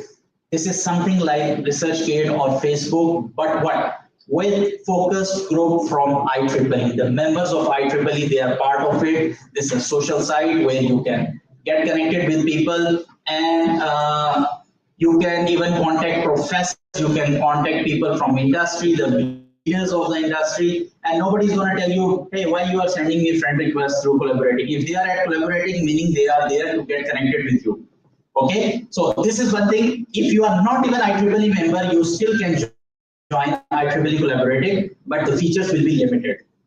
Okay, another one. IEEE has this one website called IEEE.tv. So IEEE lectures, IEEE webinars, and technical conferences, many of them they upload at this website, IEEE.tv, which is free for members to go there and watch. You are able to attend a conference in US, but the conference is recorded and available in IEEE.tv. Just go there and watch it. You don't have to pay anything, no flight ticket, no hotel booking, no conference fee, just simply go there and enjoy, free of charge. Okay, then IEEE has this ebook classic. So this one also, those of you who are IEEE member can look there. There are about 350 ebooks which are freely available for all the members. You can just download, and if you are interested to publish, you can also publish with IEEE ebook, and it is free of charge for members as well. Okay, then IEEE has regular magazines which are available in hard copy as well and soft copy. So some of them like Spectrum magazine, then Potential magazine, Engineer, Today's Engineer, and so on. And the second last thing here, IEEE Explore Digital Library. How many of you here have ever published a paper with IEEE? 1, 2, 3, 4, 5. So 6. The rest, you have published your paper. If you have ever published a paper with IEEE, you know that IEEE has this site called IEEE Explore. So your paper is listed at IEEE Explore. Whether you have published a conference paper or a journal paper, it is available at this website. And also there are over 4 million text documents that you can access from different publishers, the different authors, those who have published under the umbrella of IEEE, that you can explore from this one place, from this one point. Okay, last one in this slide. if you are joining IEEE, IEEE also offers you something for free. That is Google App. What is Google App? You can make your email address @IEEE.org. Sounds good? Right now you have email address, maybe whatever your name, @gmail.com or yahoo.com. But here IEEE is offering you this free of charge, and each account comes with all services of Google, plus you get 30 GB space, 30 GB cloud space. The normal Gmail account comes only with 15 GB. So IEEE gives you 30 GB. This is something free you are getting. You don't have to pay any additional money to IEEE. And then you can have it with your name. Like my email address is Haroon @IEEE.org. So you can make it yours as well once you are IEEE member, despite of student member, graduate student member, or life member. All have the same opportunity. Next. Okay, a few more discounts offers which are given to only members. That is a big list, but the most important one among them is that if you are publishing your paper with IEEE, you publish with IEEE Access, you get 15% discount. So that is something more interesting, that you don't have to pay 1,800 USD. You will get less 15%. Okay, another thing, when you are joining IEEE conferences, you also get discounts.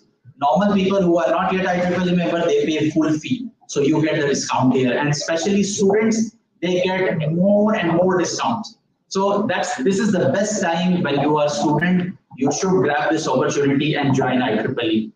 Okay, how many of you are looking forward to join any company or do any job after your current degree, master's or PhD?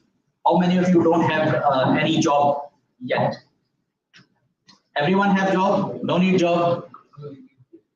Okay, some are very shy. Okay, IEEE also provide you one website that's called IEEE job site. Okay, there are jobs posted from all over the world. You can explore this.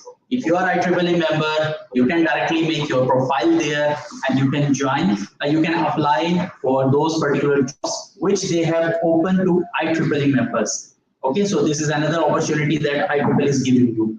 And then also IEEE has something called Resume Lab. If you know how to prepare your CV or your resume, IEEE will help you. They have this Resume Lab. You can go there and explore this, learn about how to write a cover letter. Many people, they have good talent, but they don't know how to write a CV. Especially our friend from industry can talk about this, that they have qualification, but when they submit the CV, it is not up to the mark of industry and it gets rejected. So that's why it is very much important when you are applying for an industry job or even an academic job, and always like there is a difference of your CV, academic CV and non-academic CV. So all those things you can find, you can learn everything available at IEEE Zoom. And also IEEE has a conference database that you can explore further about this. Next, okay, these are some of the benefits which come with the money, additional money, but it depends. If you are interested, then you can just opt for these kind of benefits. So I'm not going into this detail now. Okay, this one I talked about the magazine, so you can subscribe to the Spectrum, IEEE Spectrum. Once you become IEEE member, you get it in the hard copy as well as soft copy monthly. Okay, then there are other discount offers as well on different articles. Okay, next. Okay, this is the collaborative that I was talking about. So those of you who are IEEE members, please today join collaborative and explore this and see what are the things you can find out there, new things. We should always try new things as long as it is coming for free. Okay. Next, okay, this one I was talking about the career development, the resume writing and CV writing and so on. Continuous education, this for additional pay, so just skip. Okay, this is the place. You can just go to IEEE website and then click on members benefit, and then you will find the whole list of benefits. Okay, here we are coming almost towards the end of this talk. But I would like to ask a few questions before I conclude today. So who is ready for the answers? Okay, the question is here. Easy or difficult? Dr. Fawnizu, want to ask a question?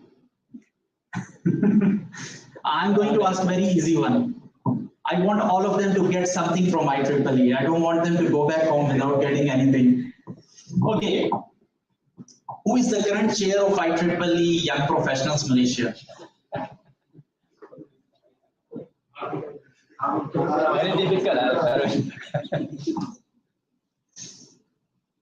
Still, people don't know the answer. Still, that's why I say it's difficult. No, you have been last time you answered the same question. Okay, no, I'm going to ask a difficult question. What is the name of current chair of Malaysia section?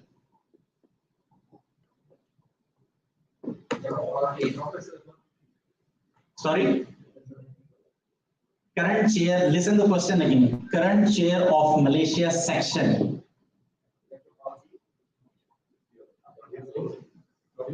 I cannot understand like this. The one who want to answer, raise your hand. Who has said this? Okay. Dr. Fawzi. Okay. This gentleman, please note his name. Okay. Next question. Who is the chair, vice chair? Who is the vice chair of Kuala Lumpur subsection? The one who want to answer, raise your hand. Raise your hand, not like this. Who is the current vice chair of IEEE Kuala Lumpur subsection? Yes. Wrong. Even the name is wrong, the position is wrong. So who else? Yes, please. No, I think so or confirm? Confirm. Dr. Fawnizu. Okay, please. He is the Dr. Fawnizu, he is sitting here. Your name, please? Muhammad Usama. Okay, another interesting question. Another interesting question. Okay, who was the first? Who was the speaker of first talk this morning?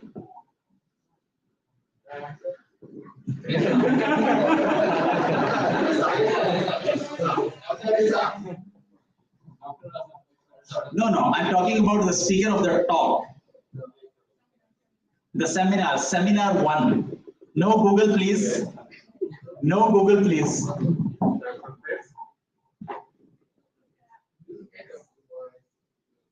You have already answered. Let others give the chance. Yeah, Dr. Faiz. Dr. Faiz, were you present in that talk?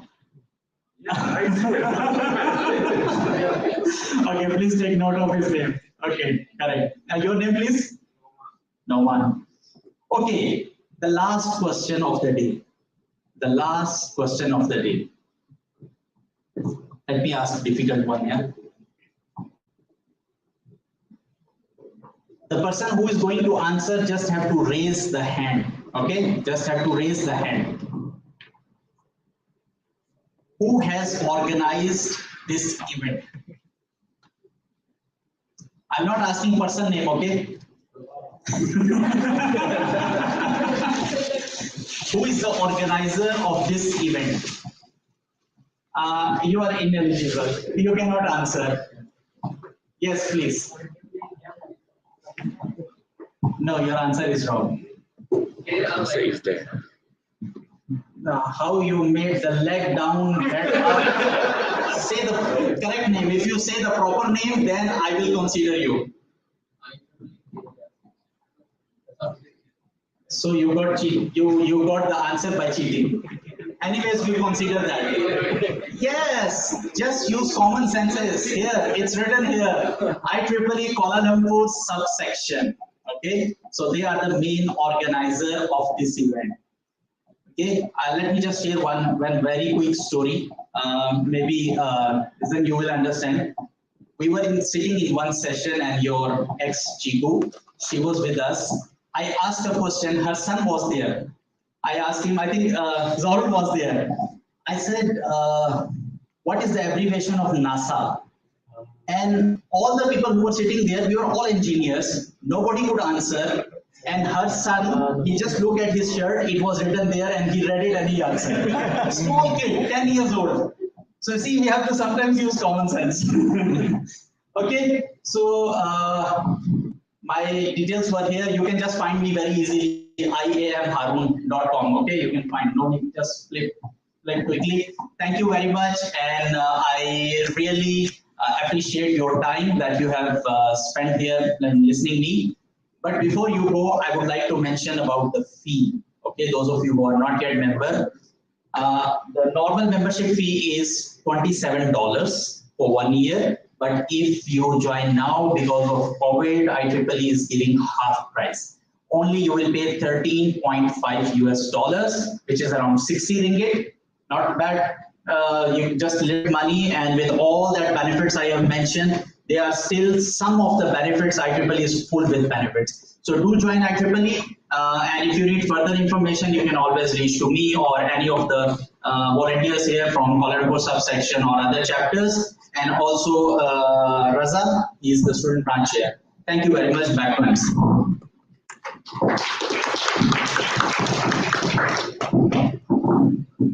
Thank you so much, Dr. Haroon. Thank you so much. I think so today we have learned what benefits we can have from IEEE, and you can contact him and ask him very difficult questions because he has been asking you some questions. So I think so if you have any other questions related to IEEE, you should approach Dr. Haroon and get some more information related to whatever you are working on, research papers you are trying to write on any field. So which sections I think so he has experience and he can guide you better on. So let's move forward with our next presenter, Mr. Haroon Zaki. He is the coordinator, student activities and humanitarian activities of IEEE Malaysia KL subsection. I will give a brief introduction about Mr. Haroon Zaki. He is a coordinator of student activities and humanitarian activities, and currently holding the position of senior lecturer at UCSI University. In parallel, he is pursuing his PhD at UTM. He has also been appointed as a project director at Community Berhad and is also a country director of Estiva Home in Malaysia. He is a professional technologist with the Malaysia Board of Technologists as a registered construction project manager with the Construction Industry Development Board, and is also a graduate civil engineer with the Board of Engineers of Malaysia. Please welcome Mr. Haroon Zaki.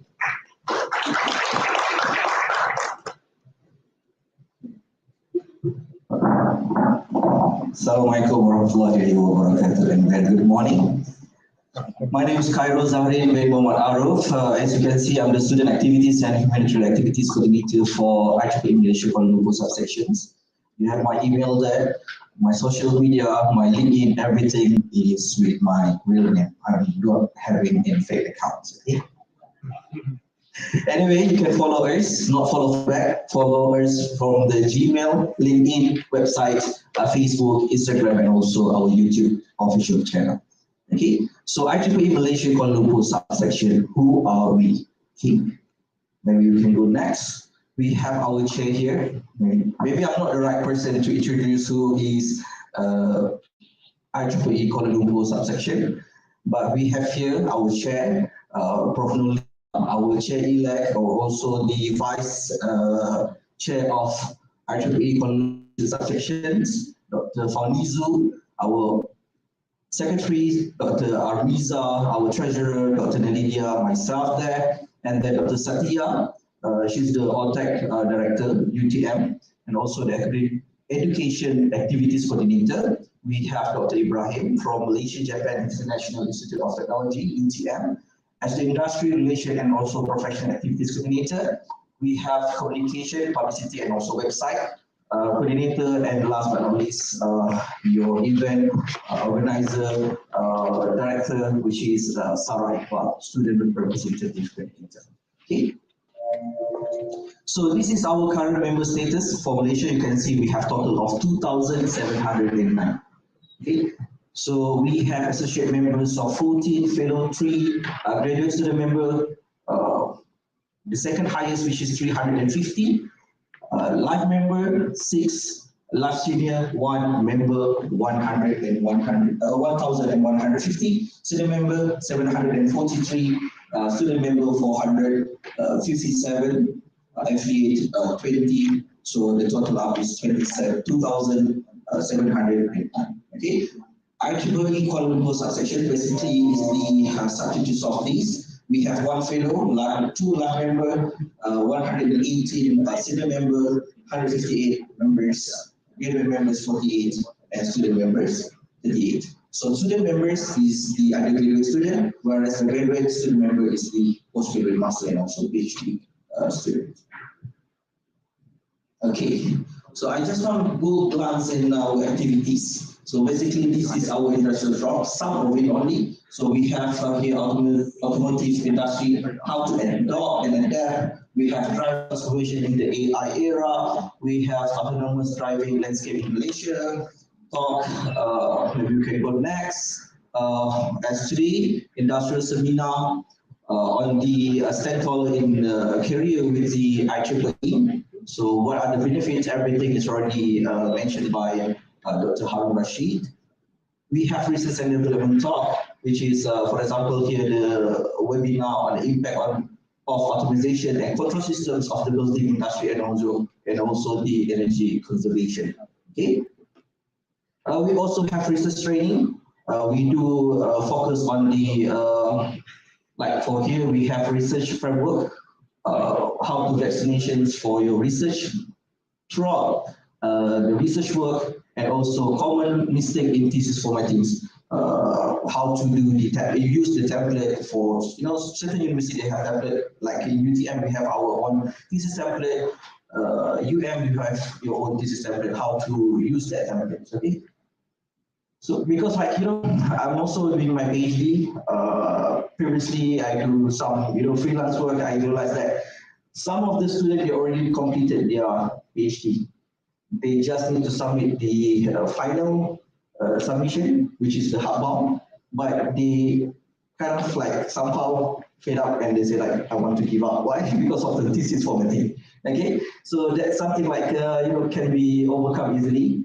So that's the reason why we end up coming with that event. So we have STEM activities recently. It is funded by the PECC. And then we have STEM education workshop by the OTEC, UTM OTEC, Ocean Thermal Energy Conservation. And we have STEM education for prosperity talk. And we have also software training on the Python 2 days. Same goes with the second series. We have grant application workshop, but this is just an example. This is for HAC, Humanitarian Activity Community grant application. And we also have competition. So this is one of the competition conducted by IEEE Malaysia Kuala Lumpur subsection, which is similar. This is similar work, but then we combine with the video making competition. So every student, they need to come up with the ideas of that videos. Okay. So we also have a tea talk, something very light. We talk about the current issue, which is the kesediaan graduan menghadapi revolusi industri 4.0. So the graduates of Malaysia ready for that industrial 4.0 or not, which is about the digitalization leadership training, which is from Prof. Norliza. We also conducted a few humanitarian activities. This is one of the examples. So we have a lot of activities under IEEE Malaysia Kuala Lumpur subsection. We have administrative, professional, non-professional, technical, and so on. Okay, so if you join us, this is what we planned for this year.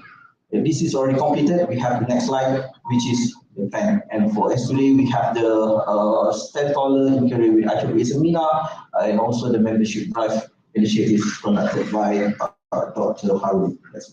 Okay. So again, this is our social media, our website, our email, our Twitter, Facebook, Instagram, and also Facebook. So do follow us. Thank you.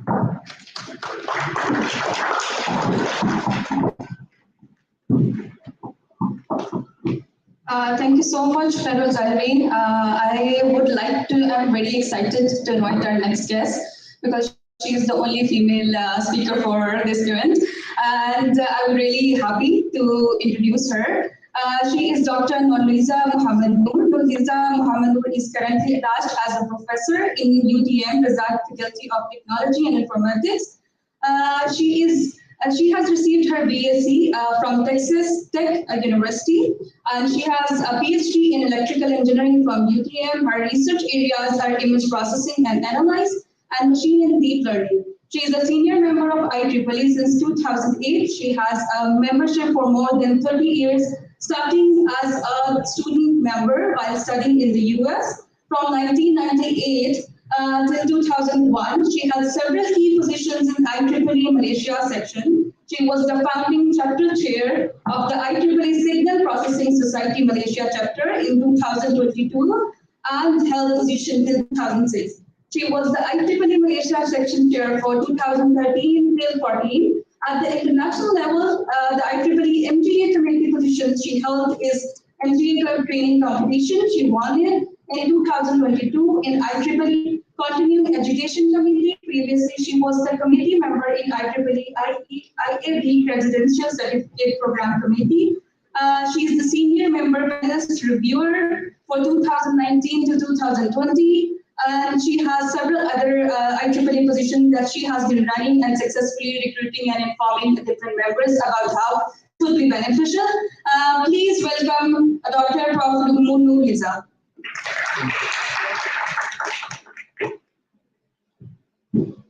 Hello.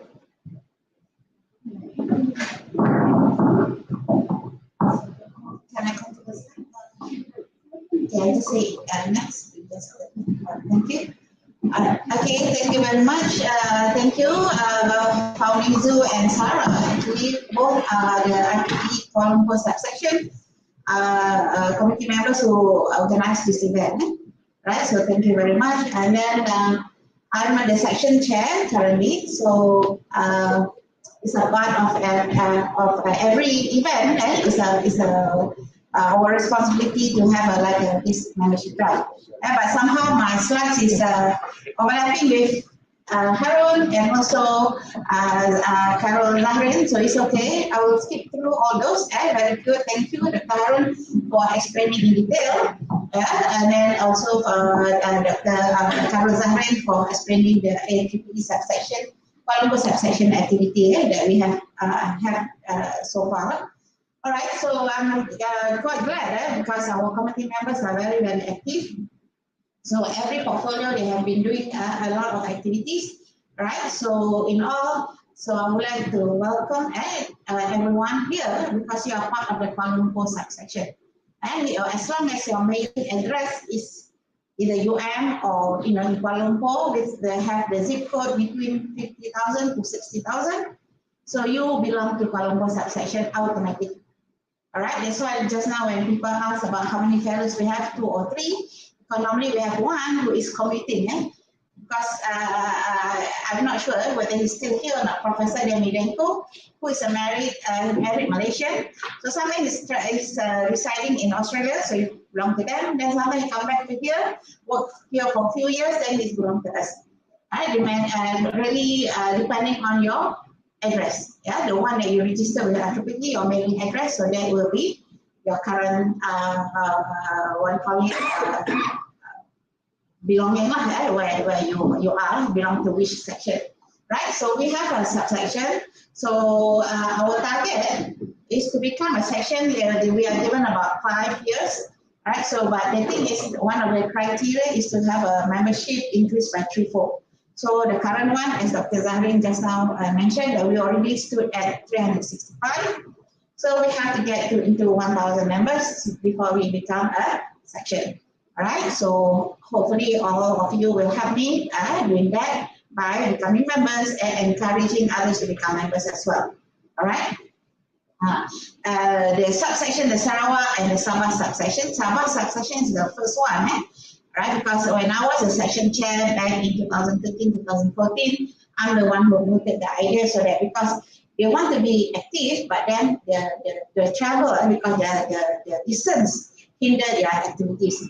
Right, as I said, at that time we always have physical meetings, so it's costly for them to come to Kuala Lumpur every time they have a meeting, but they want to be active. Then I say, why not you become a subsection? So they did apply and they managed to have that. So the first one is Sabah, then after that is Sarawak, And then now actually I already moved to them that Sabah already part to become section because they already increased their membership by 3-4. But they started with what, 5 for 25, something like that. Now they already have almost 100. Does not matter what's the number, as long as 3-4 done. So please, hopefully the others who are in the section, Malaysia section now, please ask them to apply to become section and Sabah subsection because they're already more than 5 years already, if I'm not mistaken. Alright. Okay, next please. Alright, so this one as explained by Haroon. Okay, so membership to me this is very important. I must belong to a few. Right? My initial one is Signal Processing Society. Why? Because I'm doing image analysis, image processing. Then my application disclosed biomedical imaging, hence I belong to EMB.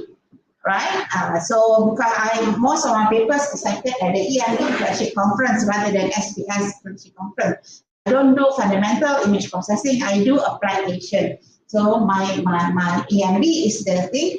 Then plus I also in the Computational Intelligence Society. Why? Because I'm using machine learning and deep learning as far as the tools that I'm using. So in order for me to know what is it, the latest tool, the latest trend, I have to belong to another one. So all in all, I belong to 3 societies. So actually, by right, it should be that way. Okay, I know it costs a lot, but long term, if you are academia or you are industrial people, working industry, long term, these are the way to go, right? Because you just cannot belong to one society. Right, so you need to have a few because sometimes you think you are here, but actually you are the other one. Because I say I'm already in the SPS, but then the thing is, most of my work is accepted in the EMB conference, right? Then of course, then the tools that I need, I tend to read most journals from the CRS, right? So that's the way to go. Right, next. Alright, so these are the ones that been said by Haroon just now. I belong to the WIE and also I belong to the for the affinity group is just the WIE because we have to support each other, women. So in all major conference, flagship conference, there's always slot for the WIE. Normally we have a luncheon, alright, mak punya style. Then we have the YP. YP network, there's the hippie part, right? I'm so jealous of them. They always have their networking with the hippie time, you know. Well, maybe social drinking, but not so much of drinking because if you know, majority of them don't drink anymore. Alright, if you go overseas, the most of European or US, they don't drink, but they do. Japanese, Chinese, they do drink a lot, right? But the American, you can find the groups that don't drink. And then mostly are vegetarian. Oh, so health-free. But I belong to them. When I overseas, I become vegetarian. And then overseas, the vegetarian food are very nice. Okay, next. Okay, these are the technical breath. Next, you already mentioned this is membership. Next. Okay, stop. I want to talk about this one. Alright, since roughly the reason 10. So we have this is all the you can see the Indian. There are so many sections. When you have more than 3 sections, you can come as a council, right? So that is what I foresee Malaysia to be, right? So we should have more sections, more subsections, because travel now okay we can have online meetings, but still for the activity, right? We already asked the Penang northern part to become one subsection, then the Johor part become another subsection. Right, we can actually we were thinking of dividing the peninsula into 3, northern, middle, and the southern, but it doesn't work. Nobody wants to take the lead, so I took the lead by having a Colombo subsection. I got lots of what you call it resistance at the first part because we need to have endorsement from the section chair. Then I just bulldoze, all the way. I say I don't care, waiting for you like ages, nothing goes down. So I just show the lead by leading the way by saying we have Colombo subsection by having this zip code. Zip code as the boundary. 50,000 to 6,000 is Colombo. Above or below, that's another place. Selangor is I think about 60,000 to 70, I think, and the rest. So then they say, oh, Selangor, you do your solo. What bother me? Right? So you reside in Selangor, you do your Selangor subsection. All right, just we are in the middle. All right. Okay. So we have to foresee, because otherwise the membership wouldn't grow. You know, it's about we are stagnant 3,000 since my time. 2013, 2014, we already about 3,000 and half membership. Right now also like that. It doesn't grow. It's stagnant. Right. By now we should have multiple. Almost 10 years lah. Right. Okay. And then we are among the, what do you call it, we are quite famous already, Malaysia section is very active. Right, so before this, don't change it. Okay, so we are supported by, we have 3 office, Singapore office, Japan office, and there's no office there, and Beijing. All right, so these 3 offices that support all the activities. So if you got like parcel, anything, don't get from the IEEE, will be sent normally from Singapore office. Right, we are the closest one. All right. Okay, next. Okay, so even there we have the Bangla, the what do you call it, the subsection. Now they are going already. Afghanistan, Bhutan, Brunei actually is already subsection for a long time already. Actually, they are very inactive. And then Cambodia, Fiji, Laos, Mongolia, Myanmar, and Nepal. So that is under ARTEL. So ours, we are under the section now, which is the Malaysia subsection, Malaysia section. Okay. Alright, so this one, this is I think Haroon already done. Okay, next. You can skip this. Next. Okay, next. This is the Malaysia members. Alright, next. Okay, so that's why I said our zip code is 50,000 to 60,000. And we are formed in 20th February 2021. So by right, you all as a UM students, if you are registered, you put your mailing address as UM, then you are under us. All right, so we have, there is 3965. So last year and this year, no change. Okay, next. Right, so next, these are the committee. So how to become a member? You just go to the website. Next. Right, you just go there, is either join or join IEEE. Right? Don't just go straight to society, technical society, without having the membership as IEEE. They cost a bomb. All right. Okay. You cheaper. You join the IEEE. So go for the e-membership, maybe the electronic membership. You got all the what do you call it, the magazines, everything, all e-copies, so they email to you. You can. So it's cost about, for this, not for students. Normal rate is 85 USD. Right. Then after that, then you join the society. Otherwise, if you join society, it costs you a bomb, 400, 100, more than that. Right. So you join that as an IEEE member first, then you select your society. So like signal processing, another 25 USD. EMB is expensive. I don't know why it's 40 USD. They don't do much compared for the members compared to SPS. SPS giving a lot of grants compared to EMB, but don't know why they charge a lot. Even the student membership also. So if you're a student also, go here. Okay, next. Okay, next. All right, done. So next slide, the other one. All right. Yes, thank you. All right, okay, so this is, I'm also a member to 2022 MJ Training Committee. I hold several positions. Every 2 years change to another position. I so far become committee only, never had been given the chance to become the chair. I think the first one to become the chair is Professor Zohaina at the MJA level. So because you have to compete with a lot of other active, very active members.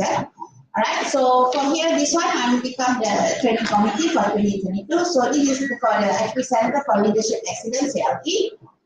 Right, so this is my presentation last time for the section and Indonesia section and the Colombo subsection. Right, next. Right, so this is my brief bio. 2013 to 14, I became the section chair. I never became the vice chair actually, so I was in 1998 holding as the secretary, Malaysia section. They want because we just formed it. not formed, revitalized it after sleeping since 1986. All right. So at that time, the late Prof. Zaki was the chair. All right. So I was the secretary, and then after that, I hold for 1 term, 2 years, and after that, I'm the treasurer.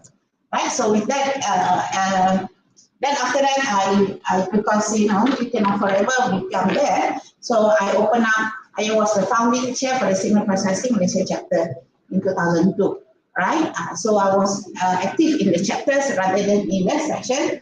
But then 2013, they nominated me to become the won the election. So I was the chair for these 2 periods. Right. So now the benefit services for the R10 region, and then also the IEEE geography, GOSS. There's a lot of work there. Then after that, along the way, there's a few more, but I just pick up the most important one. EAB is Educational Activity Board, which is a very, very good and very powerful in IEEE. EAB, they have their own, it's same like MJA, but they have their own. Their nomination also, they have their own platform, different, right? Why? Because this is for the educational, they give a lot of grants. If you notice, they will send to the region 10 or direct from them, they give a lot of grant for the EAB activity. So I'm under the CPC, which is Certificate Program Committee, right? Meaning that if anyone want to form a workshop and so on, you want to have the certificate accredited by the IEEE, can do so by signing up. Right? Now they changed to credentialing program committee. So credential, so it's up level a bit by giving you the credential badge, right? It's the same like your MOOCs program, things like that. So it includes that area, right? And also I was the site petition evaluation. And then the 2021 holding the same, and now 2022 I'm the MGA training committee, and also now EAB CEC, which is the continuing education committee, inclusive of the learning networks, ILN, right? Okay, and also the HEC and project evaluation. So I'm for those who have got the grant 5,000 USD 2020, 2021 for closing the project. Now we are evaluating this project. So of course, anything from Malaysia, I say I'm not. We should be inform them because of conflict and conflict of interest. So normally. Then I will do evaluation on other section. All right, next. Okay, so this is especially for those who are just very new to IEEE. You want to know how to conduct business in IEEE. So this is the platform. So where the effective training is important. Okay, next. All right, so we have the IEEE Center for Leadership Excellence. Next. So this is the one. Right, I think Sarah already registered, but then they have to do, there's a lot of requirements before you can take this. Right, so this is the MGA training for prospective candidate for the IEEE work program, conference and event planners. All right, so we have a lot of under this leadership excellence. They have 200 plus courses, and 61 are certified, one open to all IEEE volunteers and members. So some are free, some you have to pay, depend. All right, so you can take a look at that. Then self-based on an on-demand content and materials. All right, so this is all included with your IEEE membership. Access the CLE with your IEEE account. Okay, next. All right, so content available in the CLE. All right, so there is a lot of here. If you are the session chair, secretary, awards, recognition, and things like that, right? You can take a look at all those videos. All right, and some slide at the end of the presentation, there's some quiz. So you have to answer certain level, it's a pass, then they give you the certificate, then you go to the next one. Some are compulsory because when I was the session chair and also holding certain posts, they will email me, please attend all these courses. And then make sure you finish within 3 months period and so on. So you have to do that. Okay, next. Right, and also in the CLE, the section congress content. Sometimes you cannot go to the congress, right? So you can see what's inside. So you can go to here. All right, so there's always in the session complex there will be always a lot of training. Okay, next. Right, now I'm focusing on the VOLT, which is the Volunteer Leadership Training Program. Okay, all right, so we started in 2013, so we already have 430 plus graduates, right?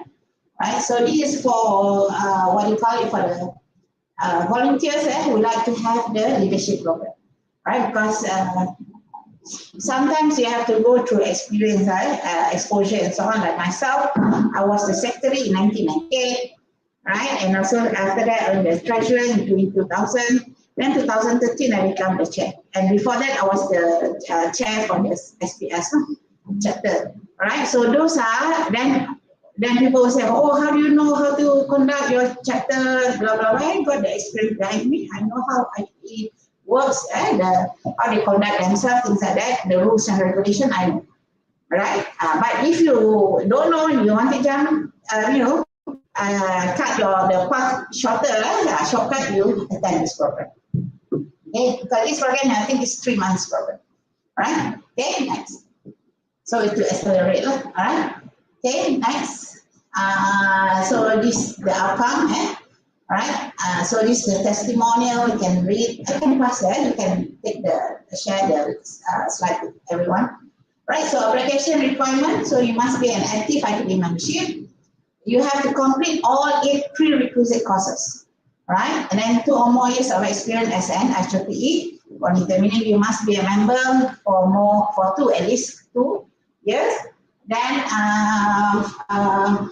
experience as IEEE volunteer, and then 4 or more years as IEEE member, meaning that you must be a member for more than 4 years. Right? You can join either you are a graduate student member or higher. So student member cannot, graduate student member or higher. Then an interest in becoming a future leader, and an endorsement letter by volunteer. Right? So okay, full details are there. Next. So these are the 8 prerequisite courses. Introduction to IEEE, introduction to member, geography activities, affinity group, technical activities. Easy lah kan, senang pass. IEEE Standard Association, educational activities, publication, and the IEEE membership development overview. Okay, next. So once you do your application meet the requirement, including completion of the prerequisite courses available on the IEEE CLE. So apply in June for a spot in the 65 seat program. So it's already deadline? July. 30th July. All right, okay. You completed? All right, good. Right, so then participate in the 3-month program online. So there's a weekly webinar, team project, mentors, and more. So it's about 3 months. So if you miss this time, every year they will have. So just watch out for the dates and you know what to do. All right, okay, next.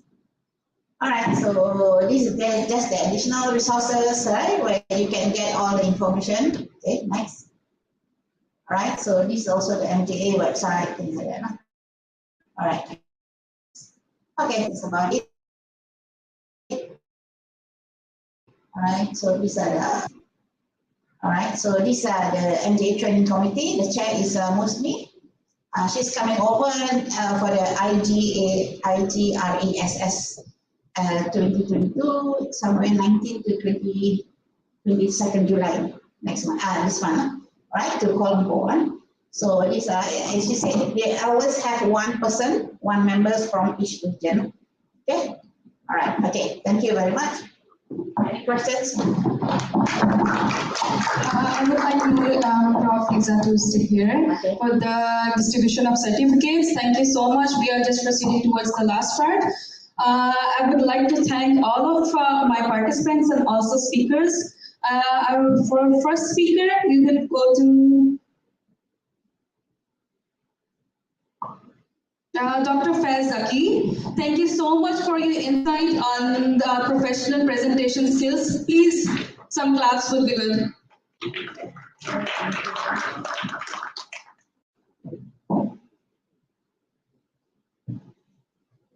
One more.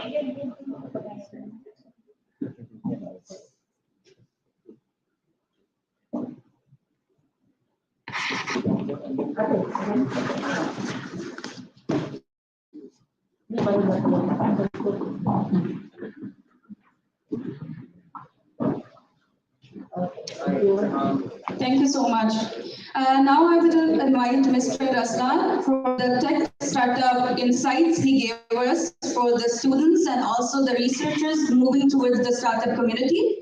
So, Mr. Razlan, please welcome with some claps. Thank you so much.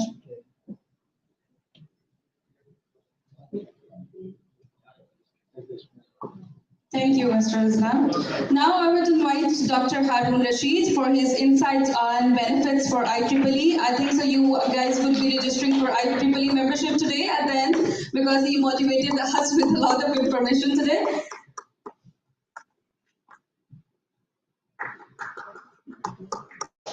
Thank you so much, Dr. Haroon. Now I will invite Dr. Fawnizu for his great insight on how to communicate on social network and how to build our network so we can score a good professional career out of our already existing skills. Thank you, Dr. Fawnizu. Now I will invite Dr. Muhammad Yusuf. Thank you so much for joining us, and that's why we are broadcasting live today on YouTube. Thank you so much.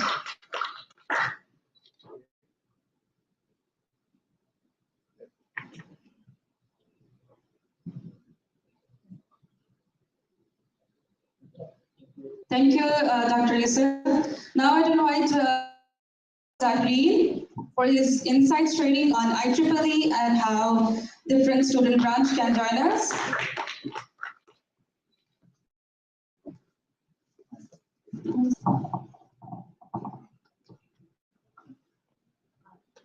Thank you so much, Dr. Norliza, and I would give some help. Sorry for interrupting. There are some volunteers which I want to give certificates to. I will request you to stay a little longer. Mr. Haroon from Tulsa. Thank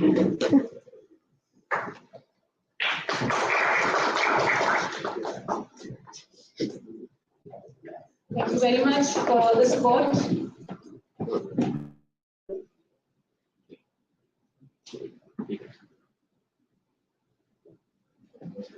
Ms. Iqra Sadia for being an MC for today's event.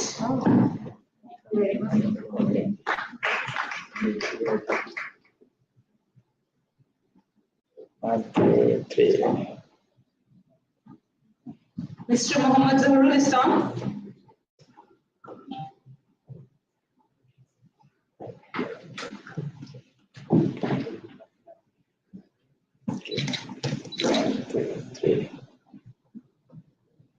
Mr. Umar from Student Branch.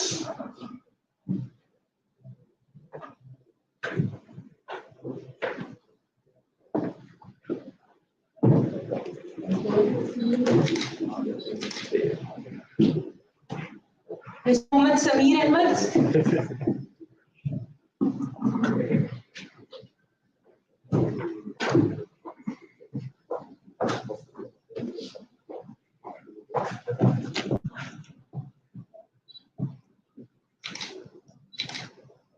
Mr. Hamza Akram Mubarak.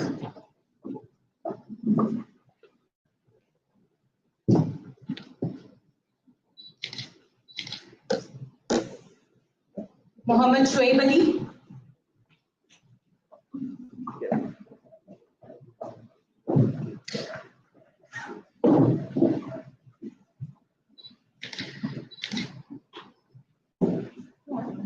Do we have Alex here? Mr. Alexander Chu?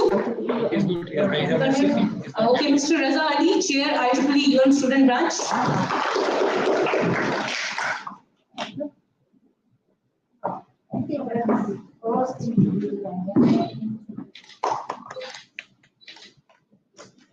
And at last, I will request Professor Norliza to receive a certificate of appreciation from our side.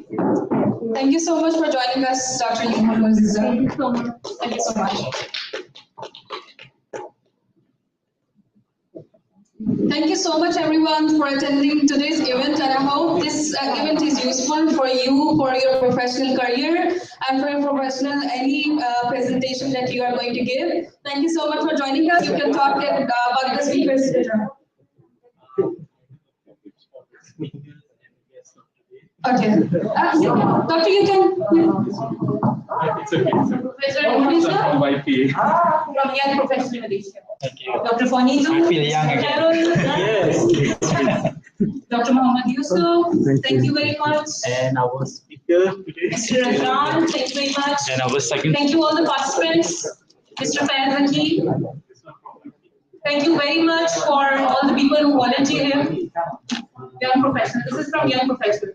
Thank you very much to all the speakers here.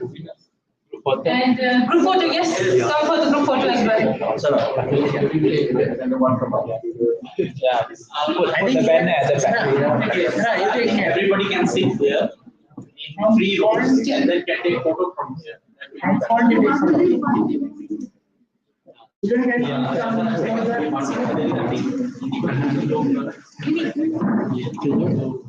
Maybe everybody can come in 3 rows.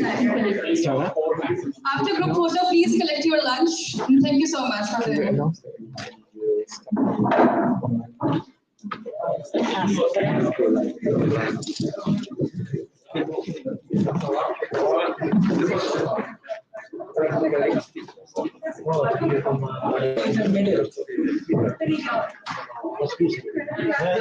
We are approaching towards the end of today's event. So also approaching the slide. This is the end of today's event. I think first wear the mask, everyone. We are going towards the end of today's event. Those who are watching us live, here we are signing off. I hope you get some information today about IEEE and enjoy our session. Thank you very much for watching. Bye.